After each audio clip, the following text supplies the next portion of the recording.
It's a beautiful day here in Casper, Wyoming, as we're at Mike Lansing Field for tonight's matchup between the Cap City Aviators and the Casper Spuds. Kai Ginagabis, Logan Hunter join alongside you. Logan, it's going to be a great day for some baseball. We had a little bit of hail and a couple of thunderstorm warnings just a little bit ago, but we still have baseball. That we do, ready to get going. We kind of got caught in that hailstorm a little bit, running around outside earlier, but we're still ready. We're still ready to go. Field getting prepped. Sure, that's going to be fun to deal with here in the as the game goes on. But they'll be able to get through it. And it's a special day as well. The final game of the season for the Capital City Aviators, as the Spuds look to do battle here today. Looking forward to this one. Couple of good baseball teams going head to head tonight, and should be a fun night for baseball despite the weather. Yeah, and one of these teams' losing streaks is bound to end here tonight. The Cap City Aviators, 17 games straight without a win. Their last one coming in Cheyenne at Pioneer Park in their first ever inaugural home game against the Casper Spuds, where they won 13-3. The Casper Spuds, however, on a 5-game losing streak. They lost the final 3 games of that 4-game set to the Oahe Zap, and they lost that 2-game series in a sweep to the Spearfish Sasquatch. So you got to think both these squads looking for their first win in quite some time. Both these teams battling it out here in Casper. It is going to be a fun one without a doubt. That it is. Looking forward to tonight. Feel like it's going to be a game with the weather, especially. We're probably going to see a lot of runs tonight. You know, no fault to the pitchers. The weather definitely doesn't help. Probably going to be seeing a lot of baseballs getting switched out during the game as well. But all in all, glad we're able to have a game ready to get tonight rolling. Yeah, definitely. I think the big thing to look out for is going to be the starting pitchers. Castellanos on the bump for the Cap City Aviators, and then Dryden Cousins, typically a guy you see come in as a closer or a late relief guy, just so happens to be tonight's starter. So should be a fun one. Expecting to see a lot out of Dryden. You know, we haven't really seen him make a start with the Casper Spuds this year, but I'm sure he's going to go out, do his best, and let whatever happens, happens. Absolutely. You know, like you mentioned, not a typical guy that we see start a ball game, so I'm interested to see what the strategy is from the Casper bench on what they're going to do. Maybe Dryden can get out there, get 5 or 6 innings out for the Spuds, really help them out here in this one here tonight. But yeah, or maybe he's going to be a 2-3 inning guy and just hand it off to the bullpen and see what those arms can do for Casper here tonight. Very, very interesting lineup to start things out, and I'm sure we'll see a lot of fun things out of these Spuds here tonight. Oh, yeah, definitely. And, you know, you kind of hit it right on the nose when it comes down to the pitching. The Casper Spuds, they've been kind of limited over the last couple games, mostly because a couple of their guys have gone home for the rest of the season. You've not seen anything now from Cooper Robinson. He's officially back. A lot of the Georgia guys have officially gone as well. Jasper Best is no longer with us. When it comes down to playing baseball, he's still alive. But besides that, there's a bunch of guys, especially in the pitching world, that are no longer here with the Casper Spuds. They're back in their hometown. Trey Schroeder's also gone, but now they're getting a couple new arms. They have another former friend of Matt Ramos, well, a current friend, I should say, but Zyjack will be joining us here in a little bit. Same with Joshua Winnett once the Cap City Aviators season comes to a close. He's from Three Rivers, Alberta, Canada, and honestly, he's got a lot of cool stuff. We've seen it before in the last couple games where we've seen him pitch, but it's definitely going to be a fun one. I'm excited to see what the pitching is going to look like, but I'm even more excited to see what the offense has in store. Absolutely, and it looks like we're just about ready to get things going, so National Anthem lineups coming your way right now.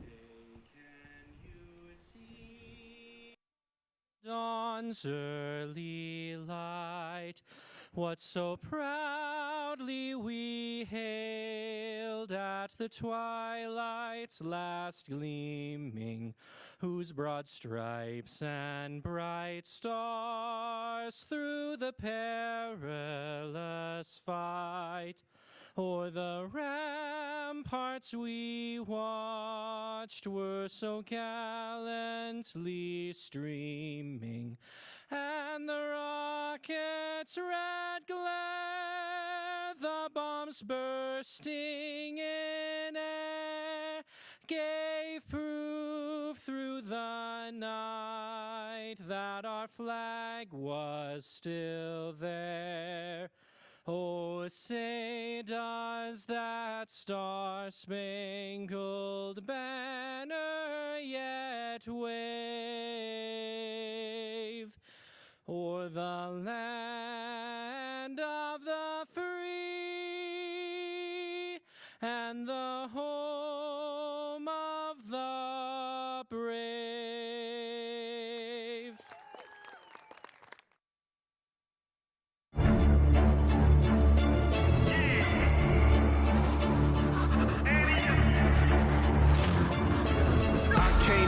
The loss, I'm hard-headed.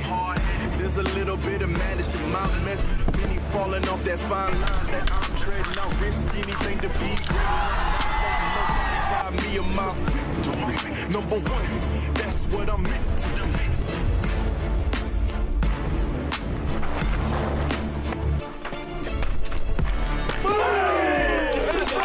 Big energy, got the crowd going.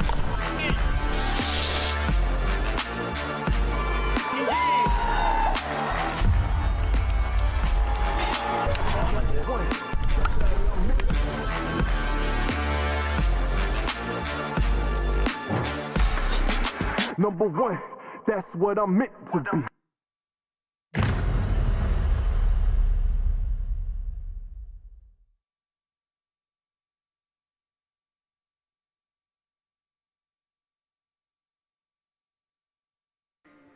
Welcome back, Spuds Nation, and to everybody who just wants to watch some IOB baseball. Kai Janagabis, Logan Hunter. We await first pitch here at Mike Lansing Field. It'll be a battle for sure between the Cap City Aviators and the Casper Spuds. Logan, what's some of your insight going into this game? You know, you mentioned it, two teams that have been struggling as of late, looking to get off the schneid and looking for the Aviators looking to end their season on a high note here. Final game of the year up here in Casper, and Casper just looking to try to get hot at the right time. We're nearing the end of the ILB season, about ready to start playoffs here in about 3 weeks. So trying to find some momentum here as we kick it to the latter stages of the season. Yeah, you're exactly right. I was just looking the other day. Only about 15 games left this year for the Casper Spuds before we actually get to see what this playoff play looks like between the Spuds, the Zap, and the Spearfish Sasquatch. It's going to be a good wild card. It's going to be a good final, and I'm excited to see what this team has in store. But they need to start getting some momentum, and this is the game where you start to do that. Absolutely. Right here, need to start attacking, start figuring out exactly what you need to do up there at the plate, what you need to do on the mound, what you need to do in the field, everything. It's getting close to crunch time, and these players know what's expected of them. Definitely. So the first pitch from Dryden Cousins runs inside and almost hits the first batter. Play ball, as they say. Standing in right now for the Cap City Aviators, Kurt Heath. He's going to be tonight's second baseman for them. Kurt, he's kind of been a standout player for this squad, I would say. That he has. He's had a bunch of key hits, especially when they're playing against the Spuds. So not shocked to see him leading things off tonight. Me neither. Next pitch, right across the heart of the plate, first strike one. So an even count to get things going here for Dryden Cousins.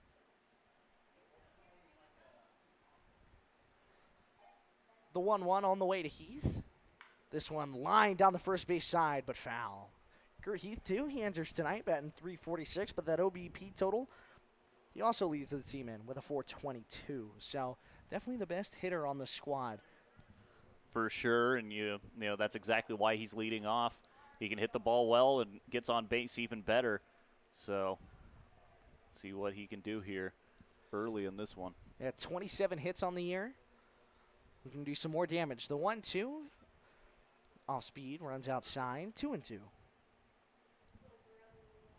Dryden Cousins, you'll get to see a little bit of the fastball, slider, changeup occasionally, kind of a three-pitch guy. Every once in a while, you might see a little bit of a curveball. Here's the next pitch, lined into right center. That's going to get down in front of the center fielder, Cal Cousins, who will field it and hit his cutoff man, and Carter Patak. And that's how the first base runner gets on via a single. So now you bring up Ryan Devereaux. He's been another hot hitter for this Aviators squad. Yeah, right out of Casper. Just heard a couple of cheers for him as he's coming to the plate. So he knows this ballpark very well. Very true. Devereaux batting .262 on the year, but he's got a lot of pop. And not only that, he's definitely got a lot of speed to his name as well. First pitch fastball outside, and that'll make the count 1-0. And we've definitely seen a pattern recently, too, from the Spuds pitching. It's been a little rough the last couple games, but the other night it was very locked down. That it was, absolutely impressed out of especially what I saw out of Hunter Billingsley that night on the 4th of July. Oh, yeah. Was, ran into some trouble in the early innings, gave up 2 runs in the first, 1 run in the second, and then he gave up no runs after that. So you see if the Spuds can find that, use Hunter Billingsley and try to replicate that on the mound tonight. This next pitch will come in and actually hit Devereaux, but you're absolutely right. Couldn't agree more. I want to see how some of the pitchers adjust if they get fired up from that Hunter Billingsley outing. I mean, it was absolutely master class after those first 2 innings. Really, after the first inning is really where you started to see him kind of turn on a different setting. Yeah, for sure. And he's in the lineup tonight as the DH. Unsurprisingly, don't want him out there in the field. His arm, who knows what his arm feels like tonight. But, yeah, glad to see him still in the lineup out here getting some live AB reps. But these Spuds, like I mentioned, crunch time, getting ready to go, nearing the end of the season, see what they can bring to the table. Definitely. The 1-0 on the way now from Dryan. Runners at first and second, by the way. Kurt Heath at second. Ryan Devereaux at first. Next pitch, high fastball. 2-0. But yeah, and really that 4th of July game was kind of the first time this year where we've seen the bats go cold. There hasn't been a whole lot of times that we've seen that from the Casper Spuds. The pitching was actually really great all the way until the end. This one is lined into left. That'll get down. Kurt Heath has some trouble getting off second. I suppose the rain still has not left the actual bags. The throw was over the head, too, of third baseman Addison Patton, so Jasper House comes over to cut it off before it rolls to the backstop. So now bases are loaded here. Not the start you envisioned if you were the Spuds. Got to bear down early. 3 straight guys getting on base, and 2 of those guys on base via singles. Now, got to figure out what the plan of attack is here, especially with a big power bat at Colin Bird coming to the plate. Yeah, Colin Bird, 13 hits this year. He's batting an even .200, but his OBP sits right around the .400 margin. First pitch to him, down low, ball 1. I mean, if the Aviators are trying to make a statement here early, they're definitely doing it in the right way. The next pitch from Dryan is a changeup down low, 2-0.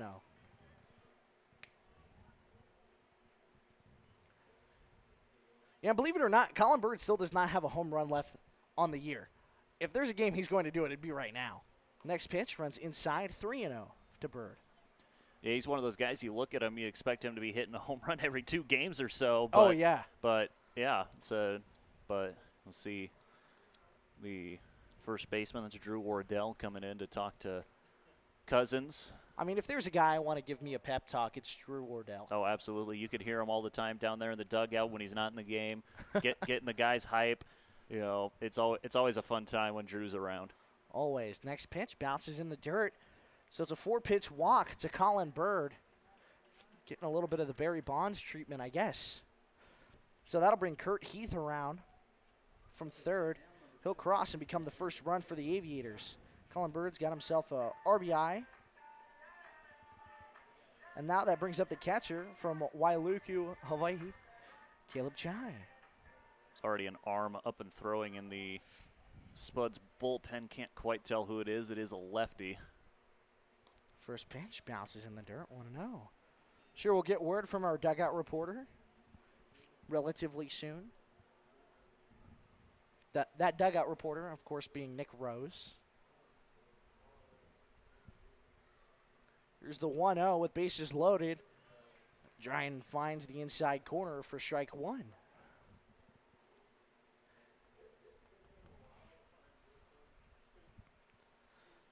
So you got Dryden, the cousin of Cal Cousins, pitching tonight, and the brother of Dryden Cousins, Cal Cousins, is in center. This one is lined up the middle, ranging over to his left and fielding it cleanly is Andrew Witt. The throw to Patak in time, and it's a bang-bang double play by the Casper Spuds. That's a pretty good way to roll, too. However, Caleb Chai does get credit with the RBI as Ryan Devereaux comes around to score. He'll become the second run of the game for the Aviators. But for the Spuds, it works out as well. 2 quick outs. Yeah, exactly what you wanted to see there. Always a great feeling to roll 2, especially with the bases loaded. Yes, you do get a run in, but you're one out away from getting out of this with minimal damage. Definitely, and in a bases loaded situation, you'll take 2 runs. Cousins trying to work out of it now. The 1-0 on the way. Slider outside, 2-0.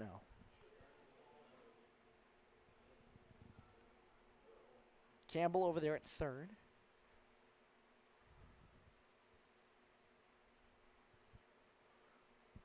Two-0 from Dryden. Outside and high, says the home plate umpire. 3-0. Home plate umpire for tonight. We know him pretty well. That we do. He's been helping out around the ballpark, and in more ways than one now. The 3-0 outside. So it's another 4-pitch walk from Dryden. Now runners on the corners here with 2 away. He still does multiple things when he's out walking around. I'm not saying he just goes and does one thing and then disappears, but, he's out on the field of play today. Yeah, we actually saw him as a field umpire a little bit ago. Now he's behind the dish calling balls and strikes. Oilo, he enters tonight with a 145 batting average. This one skips away from Jasper House, the young catcher. His name's Ryan, but his last name escapes me. The man calling balls and strikes for tonight's ball game.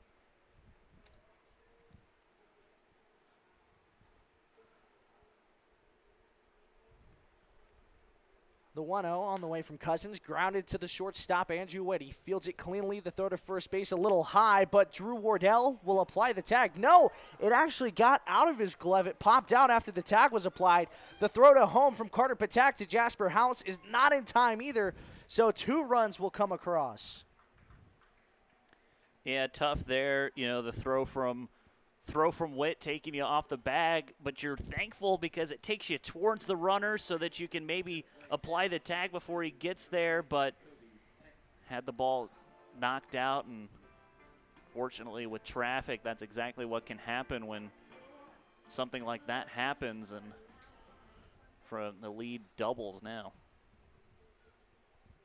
So McLaughlin and Campbell both score. Oilo over there at second base. Next pitch from Cousins inside, 1-0. Is Ryan's last name really escapes me? No. What? Was that just supposed to be a joke? No, I don't remember his last name. Oh. I see where you were coming from now.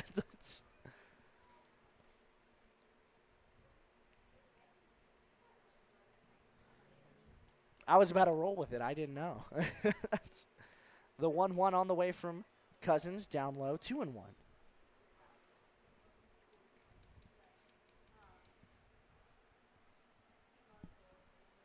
Cousins just 1 out away to stop the bleeding here in the top of the first. Next pitch, called strike 2. 2-2 now with 2 outs. Cousins an opportunity to lock this down. Trying to a Fort Scott guy, just like his brother Cal. We've had a lot of Fort Scott guys come through here in Casper. Really have Alex Downing, Cal, Dryden, Cale McCarville. There's a bunch of them here. Stone Vasic, former Fort Scott yeah. guy. Former Fort Scott guy as well. There's a lot of them. A lot of Gordon State guys as well, but that's to be expected with Cody McCrary being the head coach there. So the 2-2 once more from Cousins. Popped up towards third base. Andrew Witt calls off Patton, and records the third out of the inning. So the top of the first, a little bit of chaos. The Aviators lead 4-0, but we'll be right back on Casper Spuds Baseball with the purple and teal bats cracking.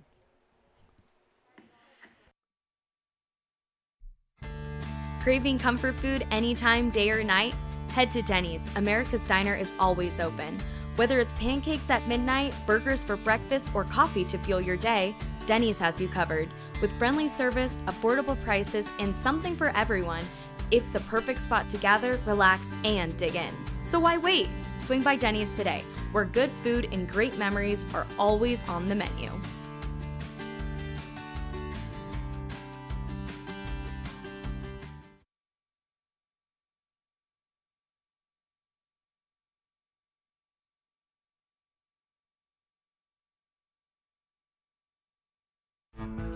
Hungry for pizza that hits the spot every time? Order from Papa John's. Made with fresh dough, quality ingredients, and that signature garlic sauce you love. Whether you want classic pepperoni, loaded veggie, or something new, Papa John's delivers hot, fresh, and ready to enjoy. Plus, with easy online ordering and fast delivery, your perfect pizza night is just a few clicks away. Choose Papa John's. Better ingredients, better pizza.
So Trey Brooks set to lead off the bottom half of the first inning for the Casper Spuds. Trey Brooks, he's done a pretty good job this year. But again, I've said it all year long, it really does feel like he makes a lot of hard contact and it finds mitts. And it's pretty obvious when he's a top 10 player when it comes to hard hit balls that find gloves. When it comes down to 12. This one popped up over towards the second baseman. Ranging over to his left. And he'll make the play for out number one.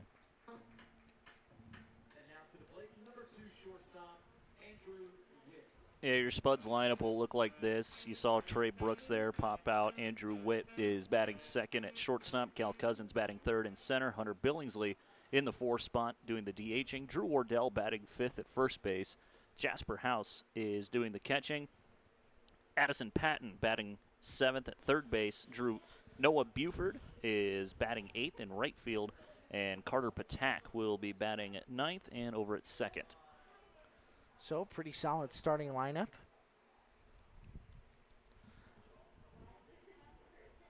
Definitely a couple players in the field we haven't really seen work together with since the earlier part of the season. So, kind of feels like a throwback. A little bit. Throwback night coming up. Andrew Witt will foul off the next pitch. He enters today with a .292 batting average and a .452 on-base percentage. With 19 hits on the year. He has 2 doubles and a triple, but 16 singles. Next pitch to Witt, line right up the middle. However, the shortstop's there. He gets the glove on it. The throw pulls the first baseman off the bag a little bit, but not enough to affect the actual outcome. So the Aviators get 2 very quick outs. Man, your defensive alignment for the Aviators, Brody Oilo in left, Ryan Devereaux at center, Derek Barrinos in right, Kobe Pexton playing third, Gunnar Campbell is at shortstop. Kurt Heath playing second. Colin Bird over at first, and Caleb Chai behind the dish. The Aviators, like you mentioned earlier, trying to take their last game of the season. Spuds trying to get out of the losing column. Next pitch to Cal Cousins, called a strike on the outside corner. Cal also enters today, too, with a .327 batting average and a .493 OBP. He's also a top 5 player when it comes down to batting with runners in scoring position. So I would say he's clutch, Cal Cousins. This one, a little dribbler towards the shortstop. He fields it on the bare hand. The throw goes over the head of the catcher, almost rolls into the dugout out of play, but Cal's got himself what I believe will be marked as an infield single. Yeah, and that was the rain playing spoiler there. That ball just completely slipped out of Gunnar Campbell's hand as he was trying to make the throw there. Tough break for the Aviators on that one. But a good break if you're the Casper Spuds. So now that'll bring up Mr. Western, otherwise known as Hunter Billingsley. He's batting .361 on the year with a .514 OBP. Let me tell you, that slug looks pretty nice. A .506. He's got 30 hits, which is good enough for second on the team. He's got 7 doubles, a triple, and a 2-run shot that he hit earlier this past week.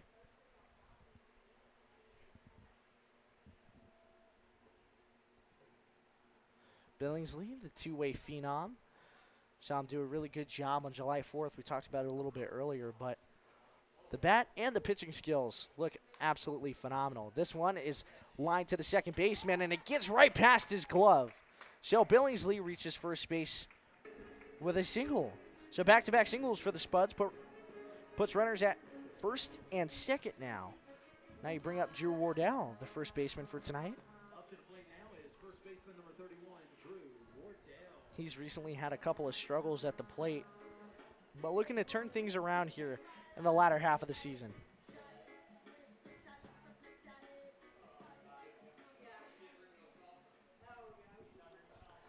Drew sitting less than 100 when it comes down to the batting average department. But he still has about a 300 OBP, so he does walk a lot. The 0-0 to Drew. Inside towards his back foot for ball 1.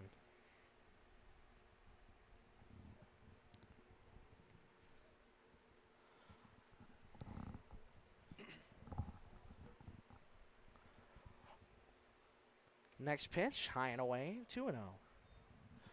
Yeah, Wardell, definitely a leadership guy. He's one of those guys you like to have in the clubhouse. Definitely knows how to make everybody kind of gel together. I feel like he's a really core piece when it comes down to communicating and being able to do what he can do on the field. Yeah, when the guys need to get when they need to get going, Drew's definitely a guy to come to. He knows how to fire people up for sure. Oh, yeah. Real vibes guy, brings a lot of energy. He'll always make sure, too, that you're in the right headspace. He's a guy to get you locked in, and I think that's one skill that Drew really excels at. So the 3-0 on the way to Wardell with runners at first and second. The pitch inside, ball 4. So it's a 4-pitch walk to Wardell. So now the bases are juiced, and you bring up the young Gordon State catcher, Jasper House. Yeah, just when you thought it was going to be a quick inning for the Spuds after a quick pop out and ground out, they've been able to work some at-bats here and there. Great walk drawn by Wardell. Now you've seen a little more of Castellanos' stuff. I'm sure Jasper House paying attention a lot throughout that at-bat. Yeah, Jasper, brother of Caitlin House. Sound director for the Spuds. She does a phenomenal job. First pitch from Castellanos runs high for ball 1. Yeah, Jasper House still has not had his first hit yet with the Casper Spuds, but is looking to change things around.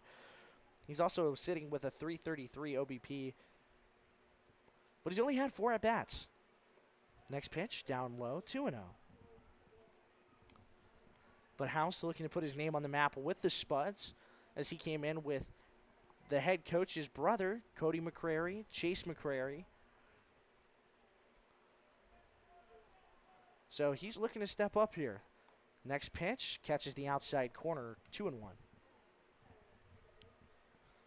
Still in a good spot here if you're House. Wouldn't be surprised if he takes this pitch, try to get to that 3-1 count. Makes things a little bit easier, that's for sure. The next pitch, outside, 3-1. You're exactly right. So House will spit on that one. Look to do damage any way he can, whether that's getting on base or getting a hit. Everybody playing back. Here's the 3-1. House fouls it off, got jammed. So the count runs full. And you were talking about it earlier, Castellanos, he only had 4 pitches to get those 2 outs. Now it's been a little bit more drawn out. That it has Castellanos up to 19 pitches now, so try to push him. They'll push him to that 20 mark before we end the inning. Next pitch to House, outside. So that'll get a run across. Jasper House reaches first safely via a walk. And the Spuds have their first run of the game as Cal Cousins comes around. Hey, the last time we saw an RBI walk in this game, 3 more runs came across. That is true. So now you bring up the Ella fella, better known as Addison Patton. I'll tell you what, too, one thing I really do like about Addison Patton's swing, very consistent bat path all the way through the baseball. Kind of swings it like Pete Rose in a sense. Just kind of nice and sweet. First pitch to Patton, called strike on the outside corner. Patton 2 batting .214 on the year, .352 OBP. He's got 9 hits, all of which have been singles. Next pitch on the outside corner, swung at and missed for strike 2.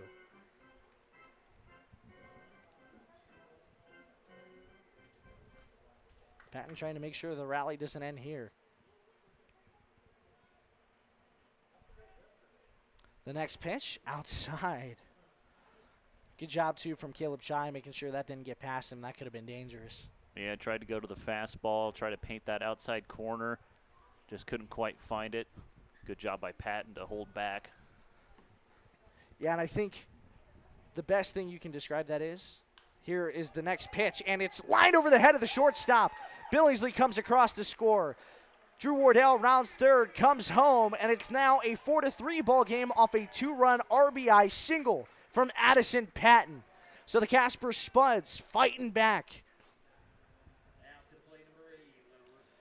And that's exactly what I was just talking about. Addison Patton, a very consistent swing path.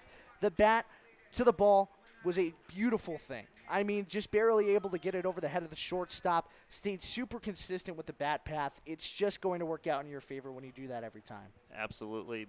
You know, like you said, you know where your bat's going to be pretty much every time you swing, and you're waiting to see if the ball's going to make it there. But, yeah, great piece of hitting just to get it over the shortstop's head there and see if Buford can bring home this tying run on second.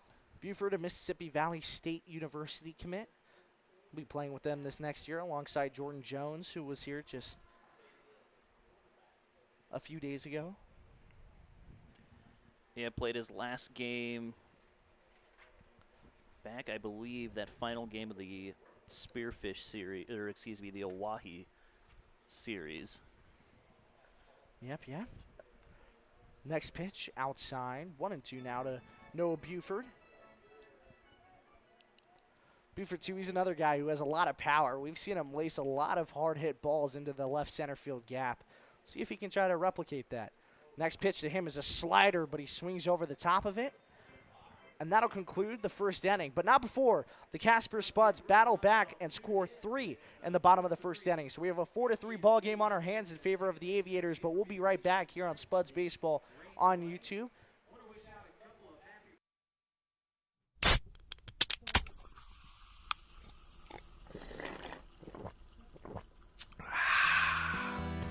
This season, fuel your Spud spirit with the crisp, refreshing taste of Pepsi, one of the official drinks of your Casper Spuds.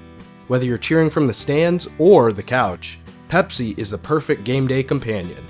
Ice cold, bold, and made for fans like you. Grab a Pepsi and let's go Spuds.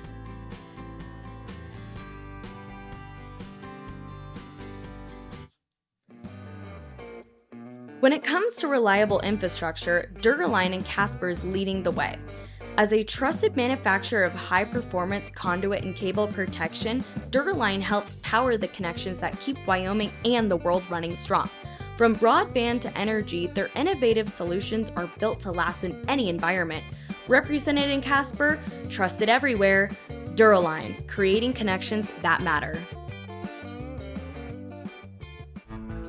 Hungry for pizza that hits the spot every time? Order from Papa John's. Made with fresh dough, quality ingredients, and that signature garlic sauce you love. Whether you want classic pepperoni, loaded veggie, or something new, Papa John's delivers hot, fresh, and ready to enjoy. Plus, with easy online ordering and fast delivery, your perfect pizza night is just a few clicks away. Choose Papa John's. Better ingredients, better pizza.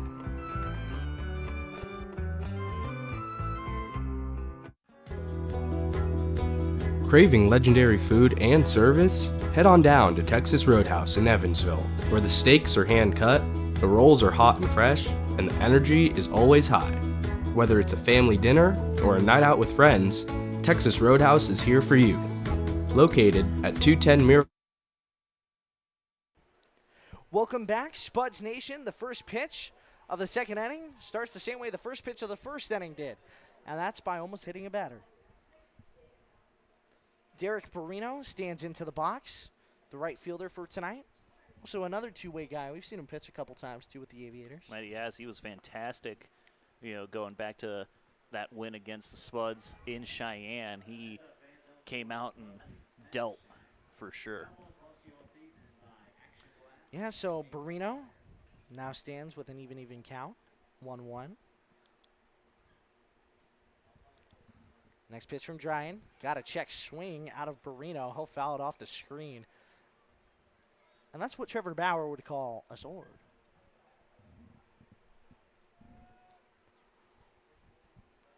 I had the opportunity, too, to talk to Chris Romano, the head coach for the Aviators, before the game. He said it's been a really fun journey with this team. He really liked to see how the guys gelled. Next pitch, too, from Cousins outside, 2-2. But he talked about how fun it was to be able to travel with these guys, get to experience what it's like being with a collegiate summer team league, and just overall getting to kind of get what the overall vibe was. I think he was really excited, too, to meet new people, get active, and start seeing how this system works. And I think Romano was very excited about it, and I think he had a really great year. And he said he's ready to go out, put everything they have into this last and final game, and go out with a victory. Yeah, they're doing a good job of it for sure. Let's see what Barrino has in store. Here's a chopper to the first baseman, Drew Wardell. He'll flip it over to Dryden Cousins for out number 1. And let me tell you, they have been working on that exact play in practice for the last couple of days now. So you're really starting to see it pay off. Yeah, we've been watching them. They've been coming out early for practice these past few days. Basically going back to basics, essentially, trying to snap this losing skid. And there, practice, you know what they say, practice makes perfect. And the PFPs have certainly done so. This next pitch from Dryden bounces in the dirt for ball 1. PFPs stand for pitcher fielding practices. And we talked to Matt Ramos about it before, too, that even Carter Patak has actually been joining them in PFPs. So maybe we see Patak have a couple innings. Next pitch, swing and a miss from Kurt Heath. Heath led this game off with a single. Wound up coming around to score. He became the first run of the game.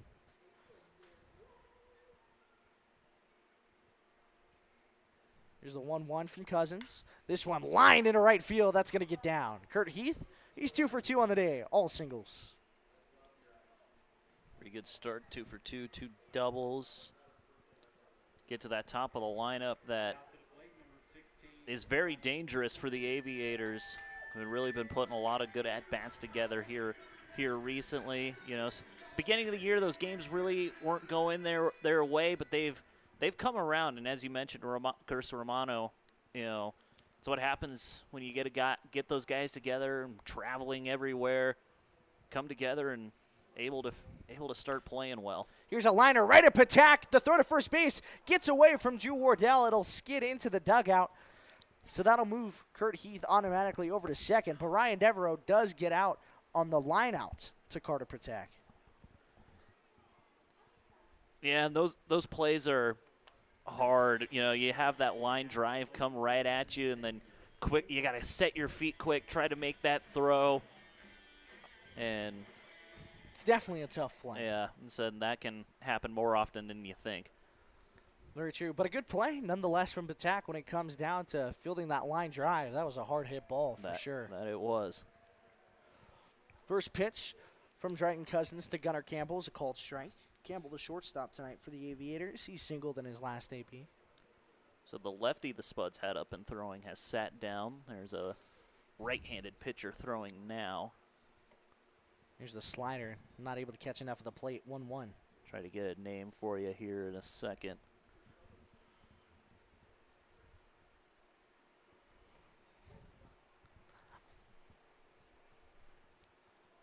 The 1-1 now from Cousins on the way to Gunnar Campbell. Inside, 2-1.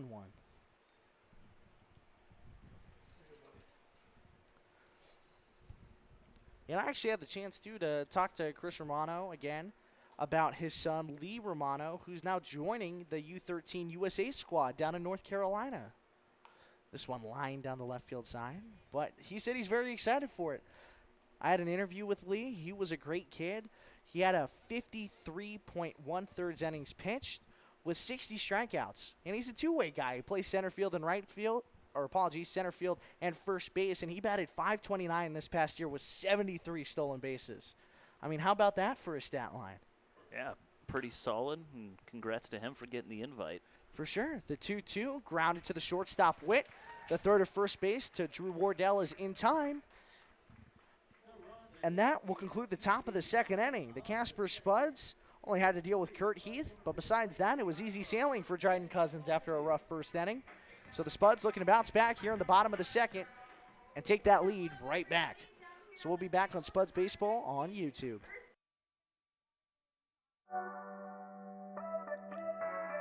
Craving legendary pizza and a family-friendly buffet? Head to the Pizza Ranch, located at 5011 East 2nd Street. Load up on hot pizza, crispy chicken, and our famous cactus bread. Perfect for family nights, team celebrations, or just feeding those cravings. Swing on by or order online at pizzaranch.com, where every meal is a hit.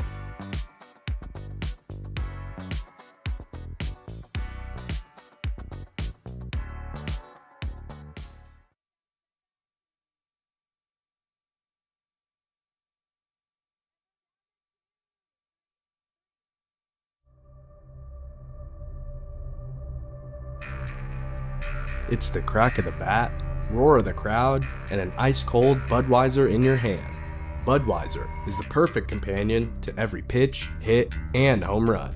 Brewed for those who live for the game and savor the moment. This season, make it a Bud. Budweiser. This Bud is for you.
Carter Patak gets set to lead off the bottom half of the second inning. First pitch he sees, called strike on the outside corner. Caleb Chai just not able to hold on to it.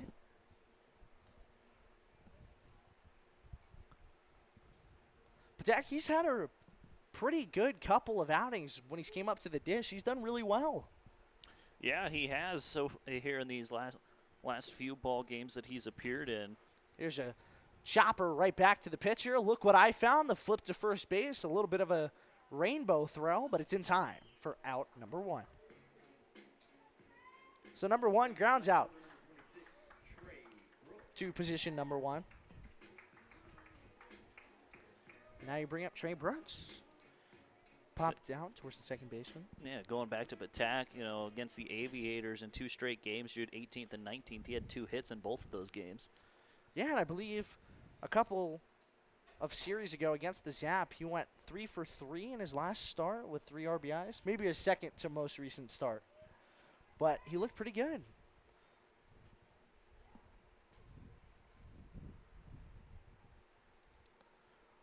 Next pitch to Trey Brooks, outside 2-0. Trey also a member of the Cal State LA Athletics Department. And me and Nick actually just found out recently he's a sports journalism major, just like us. He wants to be a sports broadcaster. The 2-0 comes inside and plunks Brooks. And he looks at the guy behind home plate that actually bought his jersey a couple nights ago. Okay. So Trey's saying, well, I hope you don't want this one.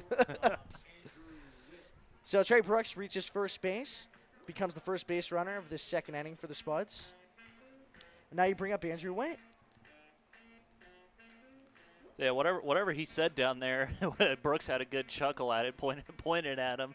Wonder if he predicted that there. Don't get hit. Well, I'm trying. You got to think that's the conversation. At least a summary. So Trey Brooks leads off first. He's a guy, too, who has a lot of speed. Next pitch to Witt, right at the knees for strike 1.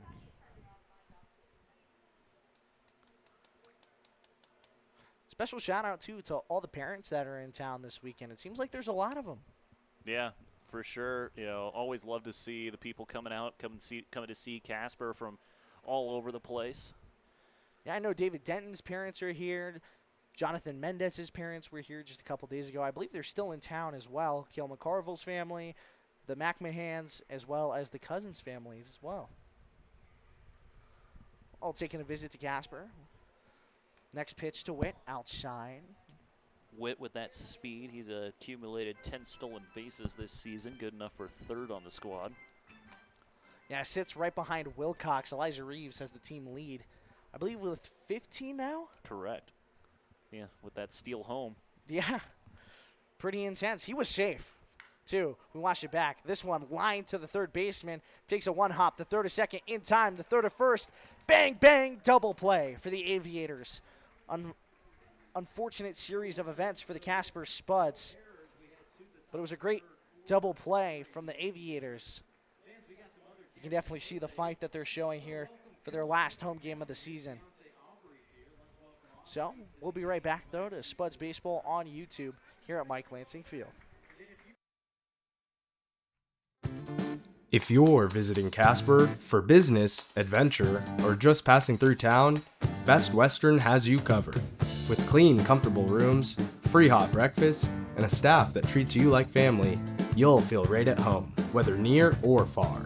With 3 convenient locations, Best Western in Casper is your base camp for everything Wyoming. Book your stay and rest easy today.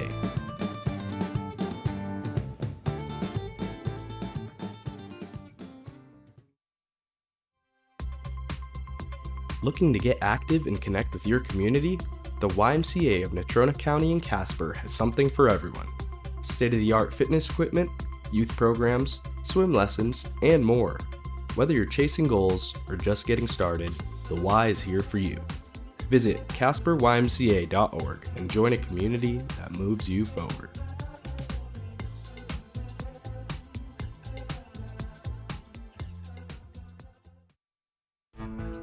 Hungry for pizza that hits the spot every time? Order from Papa John's. made with fresh dough, quality ingredients, and that signature garlic sauce you love. Whether you want classic pepperoni, loaded veggie, or something new, Papa John's delivers hot,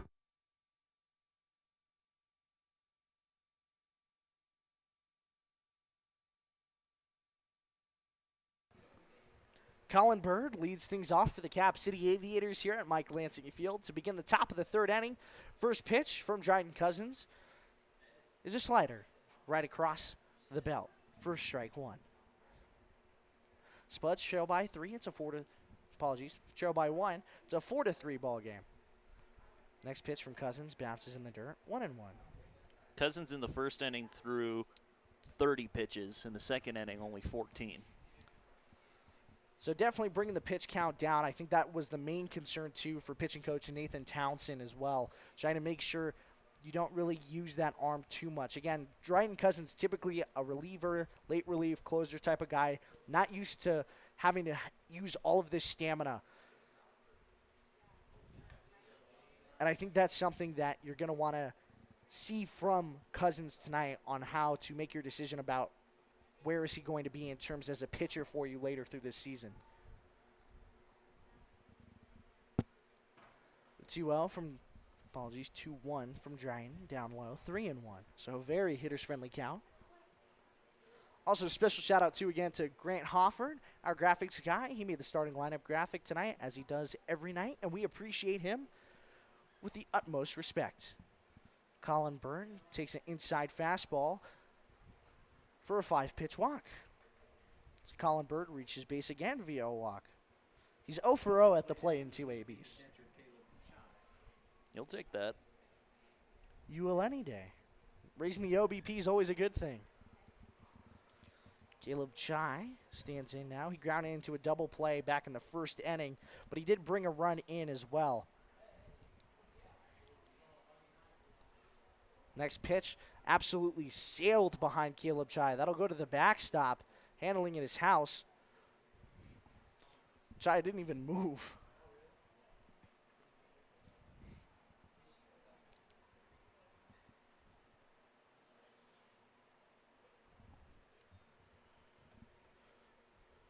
Chai grounded into a double play his first time.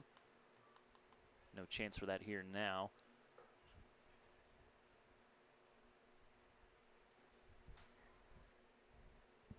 So here's the 1-0.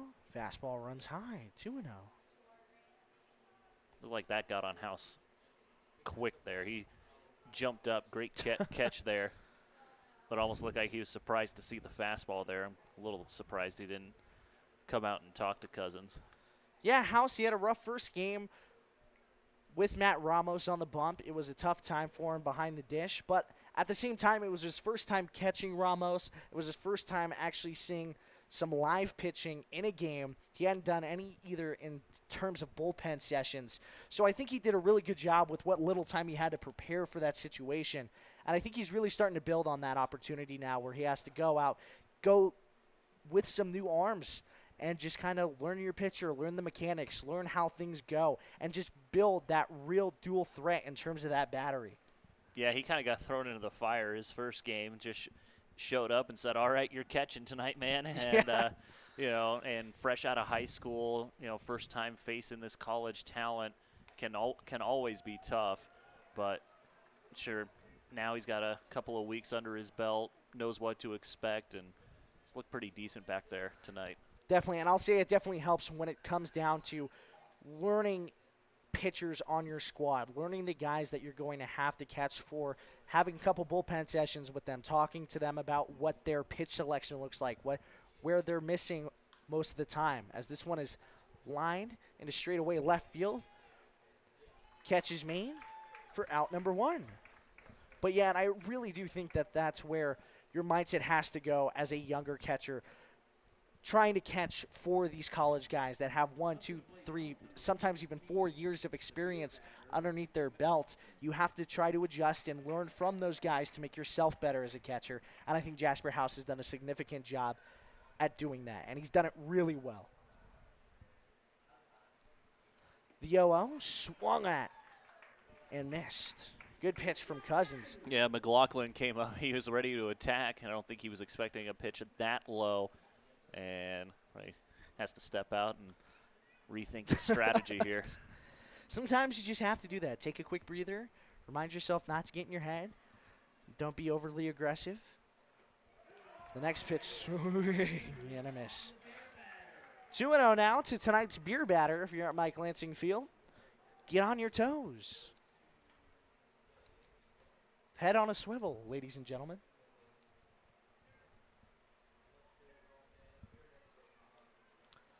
The 0-2 on the way to McLaughlin. This bounces in the dirt. It hits off the heel of the glove of Jasper House. It'll go off the backstop, but thankfully Colin Bird does not come home.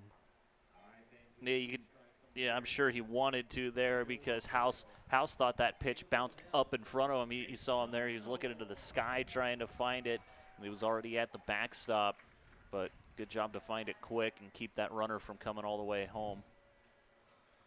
Totally. It was a phenomenal job from House to be able to recognize where it went right afterwards. It's a tricky play. Next pitch, check swing. Home plate umpire says he went around. Strike 3 on the beer batter. First strikeout of the night for Dryden. And, that's got to fill you with a little bit of ego, for sure. That's going to build up confidence. That's going to make you feel a little bit better about your pitch selection, your location, and you want to build off those opportunities. And I think Dryden is going to go out and attack the same way he did that last batter, and I think he's only going to excel from there. As the first pitch is a strike. Brody Oilo at the plate, reached base via error his first time.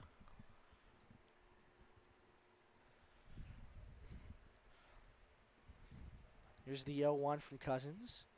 Fastball just below the kneecaps, 1-1. And yeah, and I think that's a type of personality trait that Dryden has that makes him a really good pitcher, and that's having a lot of confidence, standing up on the bump, attacking hitters. I think he does a really good job at knowing the mindset of a hitter and attacking that mindset.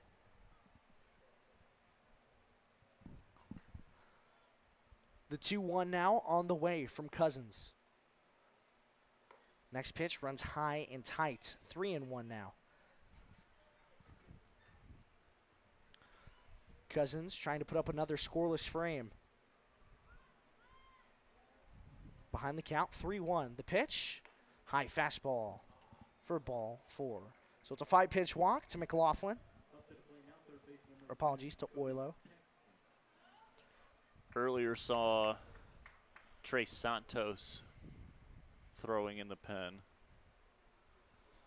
See Cousins already up to 64 pitches here through 2 2/3. And that was the 4th walk he's allowed. This one squirts away from Jasper House. Colin Bird will come home. And that'll be another run across for the Aviators. It's a 5-3 ball game now on the pass ball.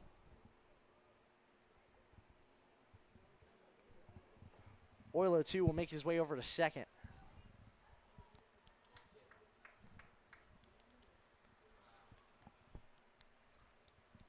Kobe, he's a Casper native as well, known fondly around these parts. Yeah, got a couple brothers playing for the Legion team. This one popped up towards the first base side. Drew Wardell ranges over to his left. He makes the catch right before he runs out of room. That's out number 3. And the top of the 3rd will create only 1 run for the Aviators. So, with that being said, we'll be back in the bottom of the 3rd to see how the Spuds respond. They're down by 2. It's a 5-3 ball game here in Mike Lansing. Craving comfort food anytime, day or night? Head to Denny's. America's Diner is always open. Whether it's pancakes at midnight, burgers for breakfast, or coffee to fuel your day, Denny's has you covered. With friendly service, affordable prices, and something for everyone, it's the perfect spot to gather, relax, and dig in. So why wait? Swing by Denny's today, where good food and great memories are always on the menu.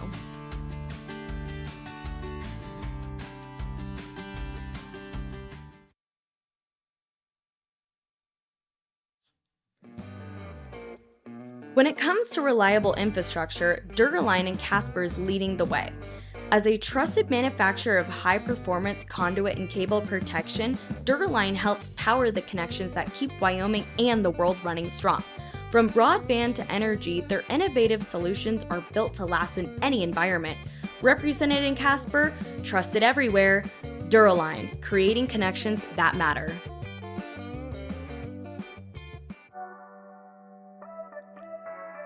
Craving legendary pizza and a family-friendly buffet?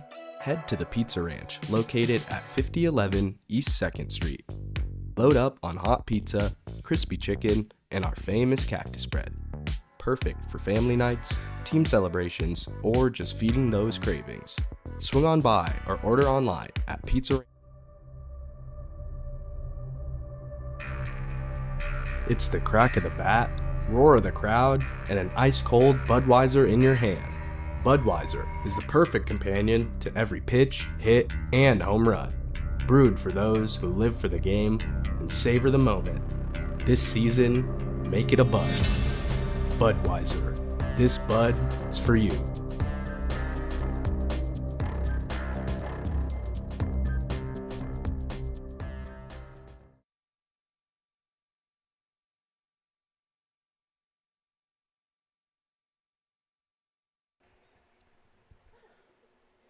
Welcome back to Mike Lansing Field. Cal Cousins leads things off for the Casper Spuds, who trail by 2.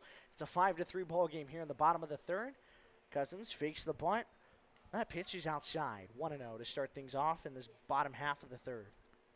Reached base via error his first time. It was the ball through the infield grass, and you saw the remnants of the rain kind of taking out Campbell there.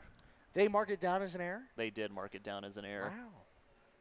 Personally, I think Cal would have beat it out just by a hair or two with his legs. He's a pretty speedy guy as well.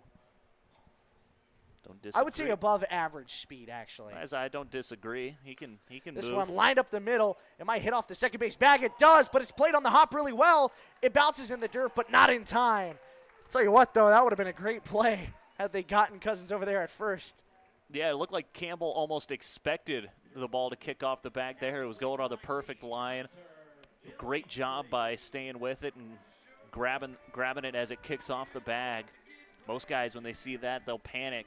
And good job to stay composed and try to make the play there. Definitely got to give credit to the shortstop for being able to make that read. I'll tell you what, I saw the line it was taking up the middle. Usually those weak grounders are the ones that'll kick off the hardest from the bag and change direction, but it was a great read. I mean, talk about having your head on a swivel. Ooh. Billingsley was looking for the Platte Valley River over there and right after that first swing and a miss. Singled his first time, came around to score.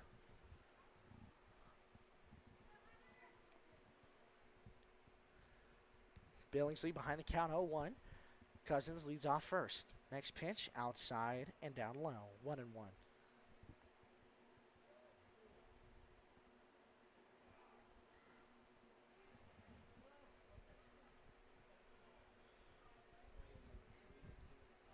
Next pitch, outside, but a good try from Caleb Shy to try to frame that one.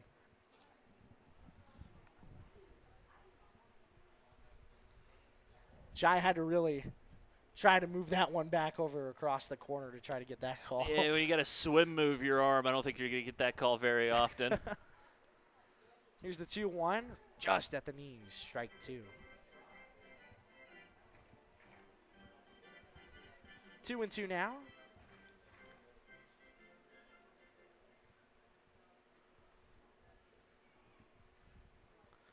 On the way to Billingsley, otherwise known as Billy or Mr. Western as they like to call him. This one, a chopper towards the second baseman. No play over at second, but he still tries to flip it. Cal beats it by quite literally a fraction of a second. I believe a nanosecond is about how close he was there. I really didn't think the second baseman was going to commit to the flip, but he tried it out. Thankfully for the Spuds, it doesn't work. Yeah, Cal was moving after that ball hit the ground, and I was shocked as well to see Heath try the flip to second. I think their coach usually wants you to just go to first, get the sure out, but now 2 on and nobody out here for Drew Wardell. So a huge opportunity here for the Spuds with runners at first and second and still no outs in this inning. Drew Wardell stands in now. He'll look at a high fastball right at eye level for ball one. For all of our soccer fans out there, especially all the USA fans, we have some heartbreaking news. USA has lost to Belgium 3-1 in the round of 16.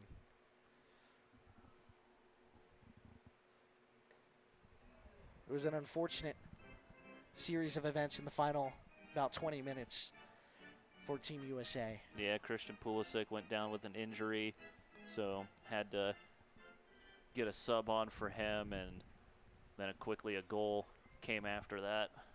Captain America, as he's most notably known by. Next pitch to Drew, down low, 2-1.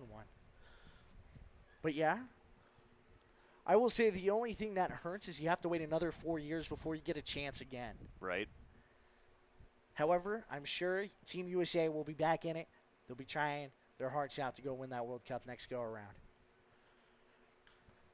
This next pitch, the 2-1, popped up down the first base line, but that'll get foul.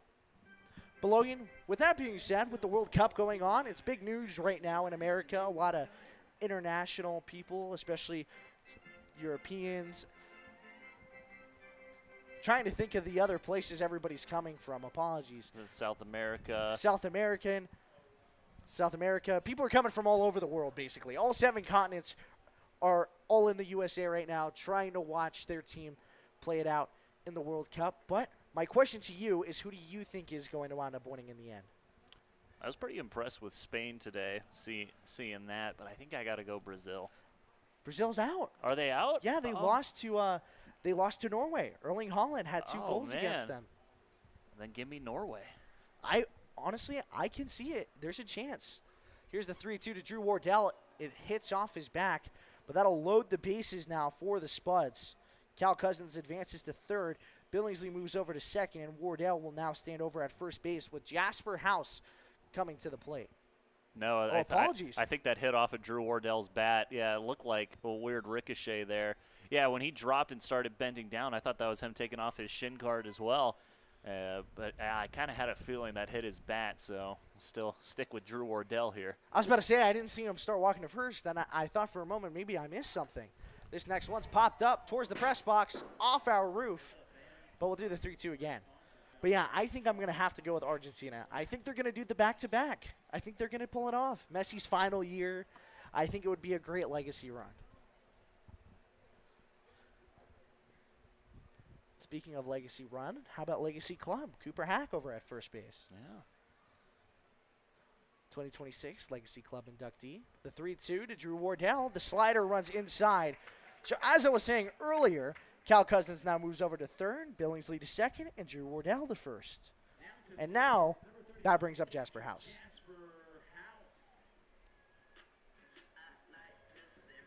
Second walk drawn by Wardell, and this is the exact same situation House had himself in earlier in his first at-bat. Drew a walk to bring in a run.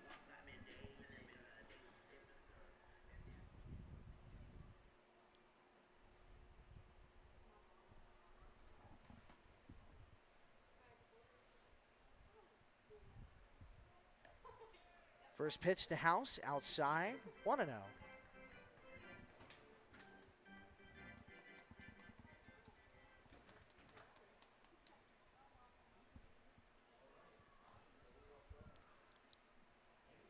The 1-0. Chopper towards the dugout. Foul ball.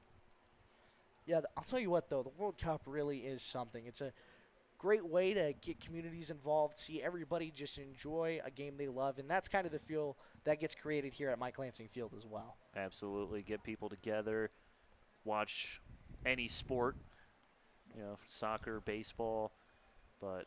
Has there been soccer here? Well, so just trying to play off the World Cup. Sorry. But you're absolutely right. Always fun to get out here in Mike Lansing, no matter the conditions. Very true. Hail, sleet, snow, rain, tornadoes, earthquakes. Everybody's at Mike Lansing. So if we get an earthquake in Wyoming, there's something bigger going on. Okay, so something's wrong. You think so? Yeah. Has there ever been one out of curiosity? Not that I've been aware of. Maybe a few tremors that's come all the way down from whatever's going on up in Yellowstone, but that's probably about it. Gotcha. See, from Arizona, we just get dust devils is what they're called. They're basically dirt tornadoes. Yeah, we get some dust devils around here too. Not a big fan. Those things are pretty scary. They don't usually get big, but yeah.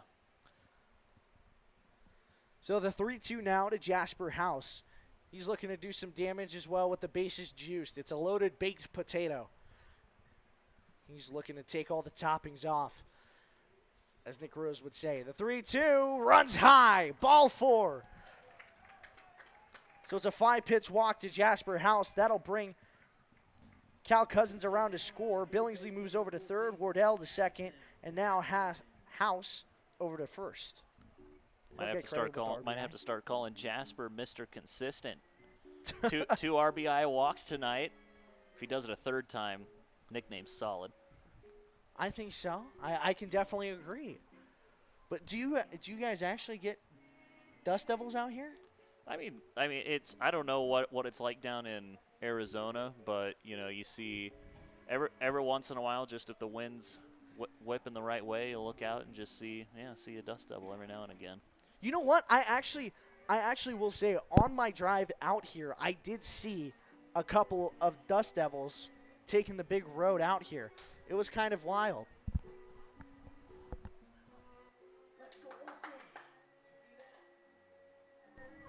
But yeah, I will say it was quite a spectacle. In downtown Phoenix, however, we had a really bad one year, and it was absolutely wild to look at from my dorm room. I was looking out the window. The entire city just looks like you're on Mars, essentially, is what it looks like. I mean, I felt like I should have called Elon Musk and let him know that I was on SpaceX at that moment. But they do get out of hand. The haboobs are really bad, too. That's the one that affected a ASU football game not too long ago, and it was like a 6-hour game, and that was a brutal one to sit through. Addison Patton coming to the plate here. RBI double, RBI single, couple of runs in. And if he gets that 2-run single again, tie this ball game up. Now, you want to talk about Mr. Consistent. Or take the lead, rather. Yeah. Spuds with a huge opportunity to crack this one open and just kind of break the door down. They're down by a run. Bases are loaded. Addison Patton stands in now. First pitch he sees, fastball right at the knees, called strike.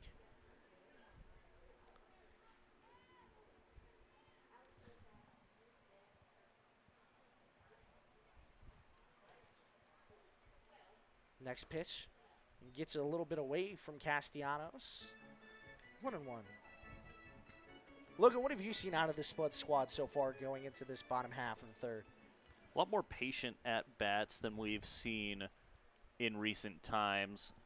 They've already drawn 5 walks tonight here in the early innings, and just getting guys on base consistently, a lot more consistently than they have against the Zap and the Sasquatch. So the bats, everyone has been taking a great approach to the plate, getting into these deep counts, and it's been paying off for them. Yeah, really couldn't agree more. The Spuds have done a great job with just kind of sitting back on the baseball, and it's worked out. This one popped up over towards the first base side. Colin Bird will have to make the play from his back shoulder, and it bounces off the tip of his glove and goes foul. And I'll tell you what, too, that's a hard play as a first baseman to make.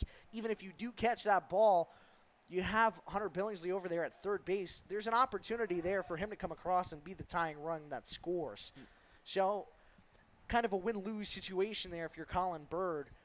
But again, if you're Addison Patton, you're looking on the bright side. You have another chance to try to bring a couple more runs across on an actual hit.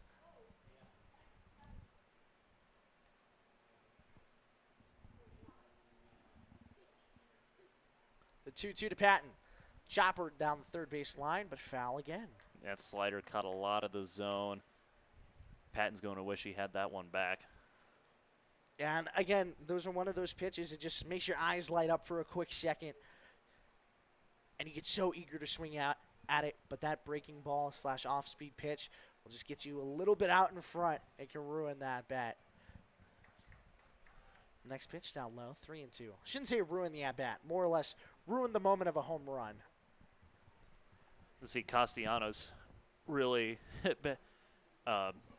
redirecting his pitch. You know, he knows that slider caught a lot of the zone, went way outside that time trying to get Patton to chase. I do like the strategy of trying to waste one on a 2-2 count. This one goes outside. So now the tying run comes across on an RBI walk to Patton. So now Wardell the third, House to second, Patton to first, and you bring up Noah Buford in a really big spot to keep the scoring going. 10 runs through 3 innings. Still nobody out either, which is the biggest part. 3 straight walks drawn now. It's gotta get the guys a lot of confidence over there in the first base dugout. Oh, most definitely. First pitch to Buford inside, 1-0. When you got to think, too, Castellanos, 65 pitches through 3 innings. It looks like a couple people may be heading out to the bullpen, actually, as I say that. But it's a lot of pitches for just the early stages of the game. You got to wonder if the Aviators are going to keep trying to roll out with Castellanos or try to get somebody else in there. So looks like it's going to be Taylor St. John walking over there to get warm for the Aviators. So we'll see if the Aviators call upon him later in this inning. The next pitch to Buford down low, 3-0.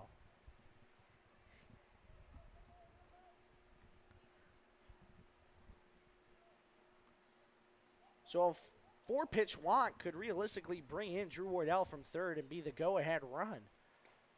Next pitch, right across the letters, strike 1. So 3-1 now to Buford and Castellanos.